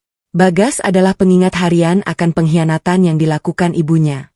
Rasa kasih yang selama 15 tahun ini tumpah sepenuhnya untuk Bagas kini mulai terkontaminasi oleh rasa pahit. Setiap kali Hasna melihat Bagas, ia melihat Siska. Namun setiap kali ia melihat Neraka, ia melihat kegagalan dirinya sebagai ibu kandung yang membiarkan anaknya tumbuh menjadi jiwa yang rusak. Hasna menyadari satu hal. Ia tidak bisa memulihkan takdir ini hanya dengan kasih sayang. Ia harus menghancurkan sumber infeksinya terlebih dahulu. Arini, keesokan harinya, sebuah pertemuan bisnis formal diadakan di kantor pusat High Investment. Hasna sengaja mengundang Arini secara pribadi, mengabaikan Siska dan Adrian. Ia ingin berhadapan langsung dengan sang arsitek penderitaannya. Arini datang dengan keanggun yang mulai retak. Langkah kakinya yang biasanya mantap kini sedikit menyeret dan tangannya yang menggenggam tongkat perak tampak gemetar halus. Di matanya ada kilat ketakutan yang berusaha ia tutupi dengan keangkuhan kelas atas. Kau memintaku datang tanpa putraku, Hasna? Apa ini cara baru untuk mengintimidasi? Suara Arini terdengar serak. Hasna duduk di kursi kebesarannya, menatap Arini dengan ketenangan seorang predator. Di meja sudah tersaji 2 cangkir teh kamil yang mengepul. Hanya ingin bicara santai, Nyonya Arini. Sebagai sesama wanita yang memahami pentingnya garis keturunan. Arini tersedak sesaat lalu menyesap tehnya dengan canggung. Garis keturunan adalah segalanya bagi keluarga kami. Kau tahu itu? Tentu saja. Sahut Hasna. Bibirnya melengkung membentuk senyum satir. Saya baru saja membaca sebuah artikel tentang prosedur rumah sakit di masa lalu. Sangat menarik bagaimana seorang bayi bisa tertukar entah karena kelalaian atau kesengajaan. Bagaimana menurut Anda di rumah sakit kasih ibu 15 tahun lalu? Apakah sistem keamanannya seburuk itu? Wajah Arini mendadak pucat. Cangkir di tangannya berdenting keras saat bersentuhan dengan tatakan porselen. Kenapa kau menanyakan hal yang sudah lama berlalu? Rumah sakit itu sudah tutup. Kejadian masa lalu tidak ada hubungannya dengan bisnis kita hari ini. Masa lalu tidak pernah benar-benar mati. Nyonya, ia hanya bersembunyi di balik bayangan. Hasna memajukan tubuhnya, menatap tajam ke dalam mata Arini yang mulai berair. Semalam Raka tidur di rumah saya. Tahukah Anda? Saat dia tidur, wajahnya sangat mirip dengan foto masa kecil Adrian yang dulu pernah saya simpan. Aneh bukan? Sementara Bagas putra saya. Terkadang saya merasa dia memiliki ketenangan yang tidak saya miliki, tapi sangat familiar bagi seseorang di masa lalu Anda. Arini mulai merasa sesak. Ruangan yang luas itu tiba-tiba terasa menyempit. Ia mulai berhalusinasi. Ia merasa mendengar suara tangisan bayi yang saling bersahutan dari sudut ruangan. Suara yang sama yang menghantuinya di malam penukaran itu. Ia melihat bayangan perawat yang dulu ia suap berdiri di belakang kursi Hasna, menatapnya dengan mata kosong. Cukup. Arini bangkit dengan sisa kekuatannya. Aku tidak kesini untuk mendengarkan omong kosongmu. Duduklah Nyonya Arini. Kita belum bicara soal saham yayasan. Suara Hasna tetap rendah namun penuh otoritas. Atau Anda terlalu takut menghadapi bayangan Anda sendiri? Anda terlihat tidak sehat. Apa Pak Broto sering muncul di mimpi Anda akhir-akhir ini? Nama itu adalah serangan pamungkas. Arini terhuyung. Ia mencengkeram pinggiran meja. Halusinasinya semakin liar.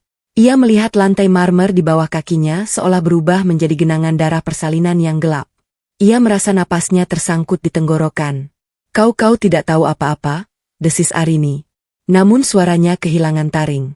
Saya tahu lebih banyak dari yang Anda bayangkan. Hasna bangkit, berjalan mengitari meja dan berdiri tepat di belakang Arini, membisikkan kata-kata yang membuat wanita tua itu hampir jatuh pingsan. Kebenaran itu seperti air, Nyonya. Ia akan selalu menemukan jalan untuk merembes keluar sekecil apapun celah yang Anda buat. Dan sekarang celah itu sudah menjadi retakan besar. Arini segera keluar dari ruangan itu tanpa pamit.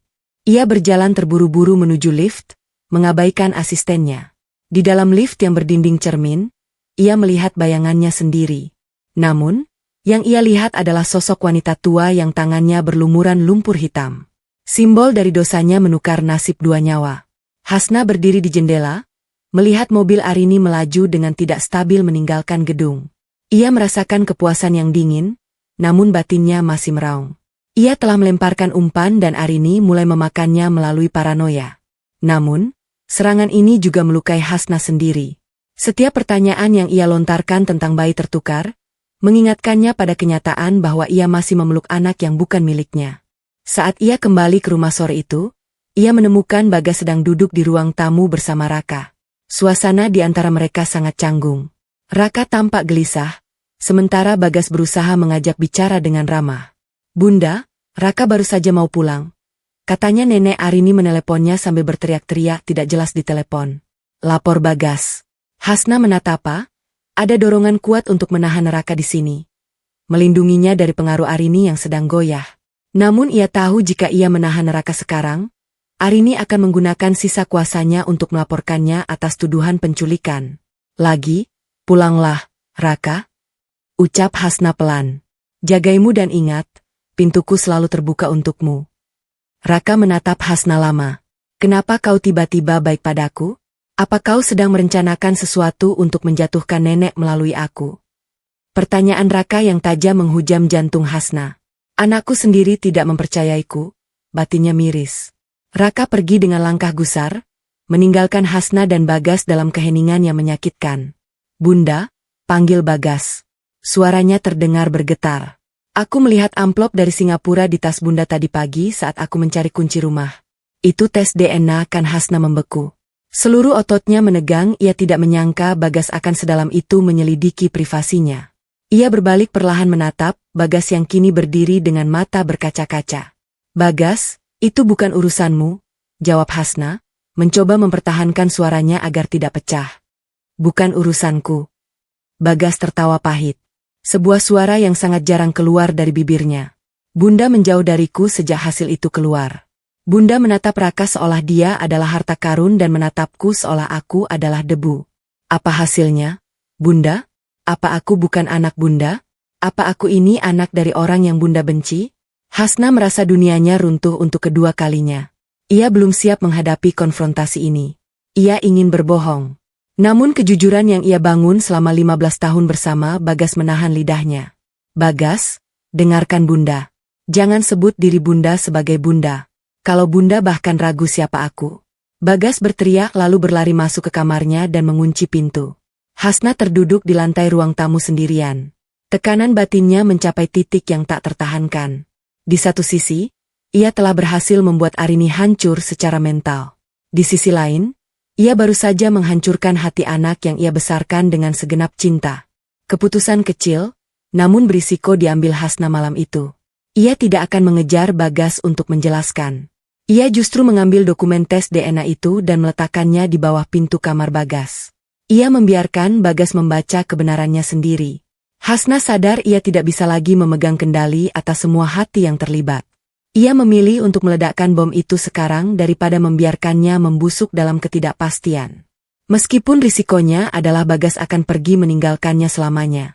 Malam itu, rumah Hasna terasa seperti zona radiasi. Di balik pintu kamar yang terkunci, Bagas sedang berhadapan dengan lembaran kertas yang baru saja diselipkan Hasna. Kertas yang mengandung racun sekaligus kebenaran. Hasna sendiri duduk di ruang tengah dengan lampu yang dipadamkan. Hanya ditemani cahaya rembulan yang masuk melalui jendela besar. Tangannya masih gemetar. Menyerahkan hasil tes DNA itu kepada Bagas adalah keputusan paling brutal yang pernah ia buat. Lebih brutal daripada saat ia harus bertahan hidup di jalanan London. Namun ketenangan yang ia cari justru terganggu oleh dru mesin mobil yang berhenti mendadak di depan rumahnya. Lampu sorot mobil itu menyilaukan mata. Hasna berdiri, merapikan jubah tidurnya dan melihat dari balik tirai. Adrian turun dari mobil dengan langkah sempoyongan, wajahnya kusut dan matanya merah bukan karena alkohol, melainkan karena amarah yang telah mematahkan akal sehatnya. Sebelum Adrian sempat memencet bel, Hasna sudah membuka pintu. Ia tidak ingin keributan ini membangunkan Bagas yang jiwanya sedang hancur, atau Raka yang mungkin masih mengawasi dari kejauhan. Hasna, suara Adrian parau bergetar hebat. Di tangannya ia mencengkeram sebuah ponsel dengan layar yang masih menyala. Kau benar selama ini, kau benar tentang Siska. Hasna berdiri mematung di ambang pintu. Wajahnya sedingin es. Pulanglah, Adrian. Ini sudah lewat tengah malam. Dia melakukannya lagi, Hasna. Selama ini dia tidak hanya menguras uang yayasan untuk tas mewah, tapi dia bersama pria lain, pria yang jauh lebih muda dariku. Aku menemukan rekaman percakapan mereka dan tagihan hotel yang ia samarkan sebagai biaya operasional yayasan. Adrian jatuh berlutut di teras depan, tepat di bawah kaki Hasna. Aku bodoh. Aku telah mengkhianatimu 15 tahun lalu demi wanita yang bahkan tidak tahu arti kesetiaan. Hasna menatap ubun-ubun Adrian dengan rasa jijik yang tak terhingga. Dulu ia akan memberikan segalanya untuk mendengar pengakuan ini. Dulu ia mengharapkan Adrian berlutut memohon ampun agar harga dirinya pulih. Namun kini setelah ia tahu bahwa Adrian juga berperan dalam hilangnya 15 tahun kebersamaannya dengan Raka. Permohonan maaf ini terdengar seperti kebisingan yang tak berarti. Bangun, Adrian. Jangan rendahkan dirimu lebih jauh lagi di rumahku. Ucap Hasna datar. Hasna, aku mohon beri aku kesempatan kedua. Mari kita mulai lagi. Aku akan menceraikan Siska. Kita bisa menjadi keluarga lagi. Ada Raka. Dan ada Bagas. Kita bisa membesarkan mereka bersama. Aku butuh kau untuk membantuku keluar dari lubang hitam yang diciptakan ibu dan Siska. Adrian mendongak, air mata mengalir di pipinya. Hasna tertawa. Itu adalah tawa yang paling menyakitkan yang pernah didengar Adrian. Tawa yang penuh dengan kepahitan dan penghinaan. Keluarga Hasna membungkuk sedikit menatap tajam ke dalam mata Adrian. Kau bicara soal keluarga setelah kau membiarkan ibumu membuangku seperti sampah? Kau bicara soal kesempatan kedua setelah kau membiarkan istrimu merusak mental anak kandungmu sendiri. Aku tidak tahu Siska seburuk itu. Hasna, kau tidak tahu karena kau memilih untuk menutup mata. Adrian, kau terlalu nyaman dalam pelukan kebohongan. Karena itu lebih mudah daripada menghadapi kenyataan bahwa kau telah menghancurkan wanita yang benar-benar mencintaimu. Desis Hasna. Dan sekarang kau datang padaku karena kau sadar istrimu berselingkuh. Kau datang padaku bukan karena kau mencintaiku, tapi karena kau baru saja menyadari bahwa kau telah membuang permata demi segumpal sampah. Adrian terdiam. Kata-kata Hasna menghujam tepat di pusat harga dirinya. Dengar baik-baik, Adrian. Lanjut, Hasna. Suaranya kini melirih, namun penuh ancaman. Kau tidak hanya membuangku, kau telah membuang sesuatu yang jauh lebih berharga dari sekadar kesetiaan seorang istri. Kau telah membuang darah dagingmu sendiri ke tempat sampah dan kau memuja anak yang sebenarnya. Ah, tidak. Kau belum siap mendengarnya. Adrian mengerutkan dahi, bingung. Apa maksudmu? Raka adalah anakku. Aku mencintainya meski dia sulit diatur. Hasna tersenyum misterius. Sebuah senyuman yang membuat bulu kuduk Adrian berdiri. Kau begitu bangga pada Raka karena dia mirip denganmu secara fisik. Itulah kesalahan terbesarmu. Kau menilai segalanya dari permukaan. Kau membuang permata yang memiliki jiwamu hanya karena penampilannya tidak sesuai dengan standar ibumu yang angkuh. Hasna teringat Bagas. Bagas yang selama ini ia sangka anaknya ternyata adalah putra biologis Adrian dan Siska, anak yang ditendang keluar oleh Arini karena lahir prematur dan lemah. Sementara Raka anaknya sendiri dirampas untuk menjadi pangeran palsu di rumah itu. Pulanglah Adrian. Selesaikan urusanmu dengan istrimu yang berzina itu. Tapi jangan pernah bermimpi untuk kembali ke hidupku. Di mataku kau bukan lagi pria yang kucintai, melainkan hanya sekadar mitra bisnis yang sedang menuju kebangkrutan, baik secara finansial maupun moral. Hasna menutup pintu dengan dentuman keras, meninggalkan Adrian yang terpaku dalam kehampaan di teras rumah. Di dalam rumah, Hasna menyandarkan punggungnya di pintu. Keheningan kembali melanda, namun kali ini terasa lebih mencekam. Ia menoleh ke arah tangga dan melihat Bagas berdiri di sana. Bagas tidak menangis, wajahnya datar.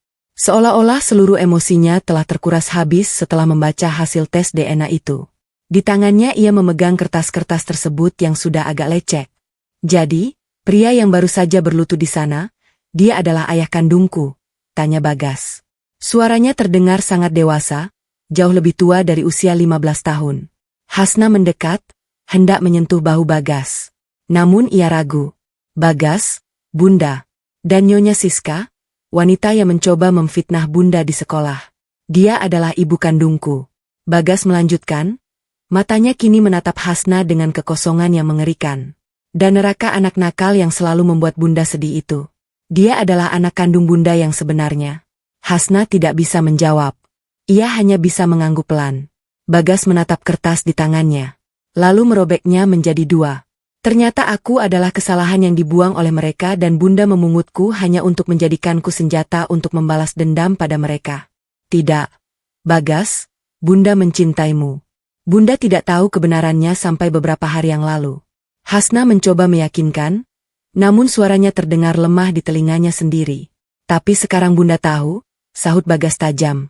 Dan sekarang Bunda menatapku dengan rasa bersalah, bukan lagi dengan cinta. Bunda melihat wajah Nyonya Siska padaku, bukan. Hasna merasakan jantungnya seperti diremas. Ia ingin membantah, tapi ia tahu ada benarnya dalam perkataan Bagas.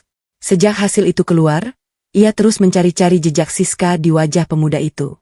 Bagas berjalan menuruni tangga, melewati Hasna begitu saja, ia menuju ke arah dapur, mengambil kunci motornya yang tergantung di dekat pintu belakang.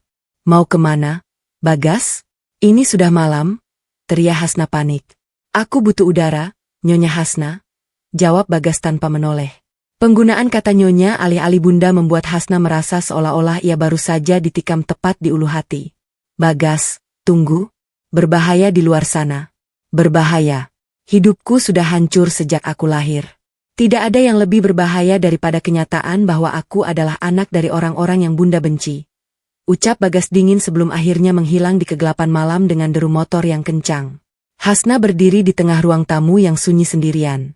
Adrian baru saja pergi membawa penyesalannya dan kini Bagas pergi membawa luka hatinya. Tekanan batin Hasna memuncah hingga ia merasa tidak bisa bernapas. Ia baru saja memenangkan satu langkah melawan Adrian. Namun ia kehilangan jangkar hidupnya. Sebuah keputusan kecil namun berisiko diambil Hasna malam itu. Ia mengambil ponselnya dan menelepon Maya. Maya, siapkan tim pengawas. Jangan biarkan Bagas lepas dari pandangan kalian, tapi jangan hentikan dia. Biarkan dia pergi kemanapun dia mau. Dan satu lagi, Hasna menarik napas panjang. Bocorkan informasi tentang lokasi perselingkuhan Siska malam ini kepada beberapa wartawan gosip yang kita kenal. Jika Adrian ingin kehancuran, berikan dia kehancuran total. Aku tidak akan membiarkan Siska memiliki kesempatan untuk mendekati Bagas saat dia sedang rapuh. Hasna tahu dengan melibatkan media, ia akan menyeret nama baik keluarga Adrian dan secara tidak langsung nama baik Bagas dan Raka ke dalam lumpur. Namun, ia sudah terlanjur basah. Ia akan memastikan bahwa saat debu peperangan ini mengendap, hanya ia yang berdiri tegak. Tak peduli berapa banyak hati yang harus ia patahkan di sepanjang jalan. Malam perayaan ulang tahun ke-25 Yayasan Kasih Arini seharusnya menjadi malam kemenangan bagi keluarga besar Adrian. Aula hotel mewah itu dipenuhi oleh bunga lili putih, aroma parfum mahal, dan denting gelas kristal. Namun bagi Hasna, setiap dekorasi megah itu tampak seperti nisan yang menutupi kuburan kebenaran selama 15 tahun. Hasna berdiri di sudut ruangan mengenakan gaun sutra berwarna merah darah yang kontras dengan tema acara yang serba putih. Ia menatap kerumunan tamu dari kalangan elit, para donatur, pejabat, dan sosialita yang selama ini memuja Arini sebagai pahlawan kemanusiaan. Di atas panggung, Arini duduk di kursi kehormatannya dengan wajah kaku, namun tetap memaksakan senyum. Di sampingnya, Siska tampak gelisah. Sesekali memperbaiki tatanan rambutnya sambil menatap sinis ke arah tamu-tamu. Adrian berdiri di podium menyampaikan pidato tentang warisan dan kejujuran keluarga. Kalimat-kalimat itu terdengar seperti komedi satir di telinga Hasna. "Bunda, tolong jangan lakukan ini." Bisikan lirih Bagas mengejutkan Hasna. Hasna menoleh. Bagas berdiri di belakangnya mengenakan setelan tuxedo yang pas di tubuhnya yang tegak. Mata pemuda itu sembab. Sejak malam penemuan hasil tes DNA itu, Bagas nyaris tidak bicara. Ia tampak seperti raga tanpa jiwa, terjebak dalam kenyataan bahwa ia adalah anak dari wanita yang paling ia benci. Ini bukan hanya tentang dendam Bagas. Ini tentang mengembalikan nama baik yang dicuri dan mengembalikan kau serta Raka ke tempat yang seharusnya. Jawab Hasna. Suaranya dingin meski tangannya gemetar di balik lipatan gaun. Tempat yang seharusnya tempatku adalah di sisi Bunda, bukan di keluarga iblis itu. Sahut Bagas tajam. Jika Bunda membuka ini sekarang, Bunda akan menghancurkan hidupku danak sekaligus. Hasna terdiam. Pilihan ini adalah pedang bermata dua. Ia tahu ia akan melukai Bagas. Namun, membiarkan kebohongan ini berlanjut adalah bentuk pengkhianatan lain terhadap Raka. Anak kandungnya yang kini duduk di barisan depan dengan wajah bosan tak tahu bahwa ayahnya sedang memuji warisan yang sebenarnya bukan miliknya.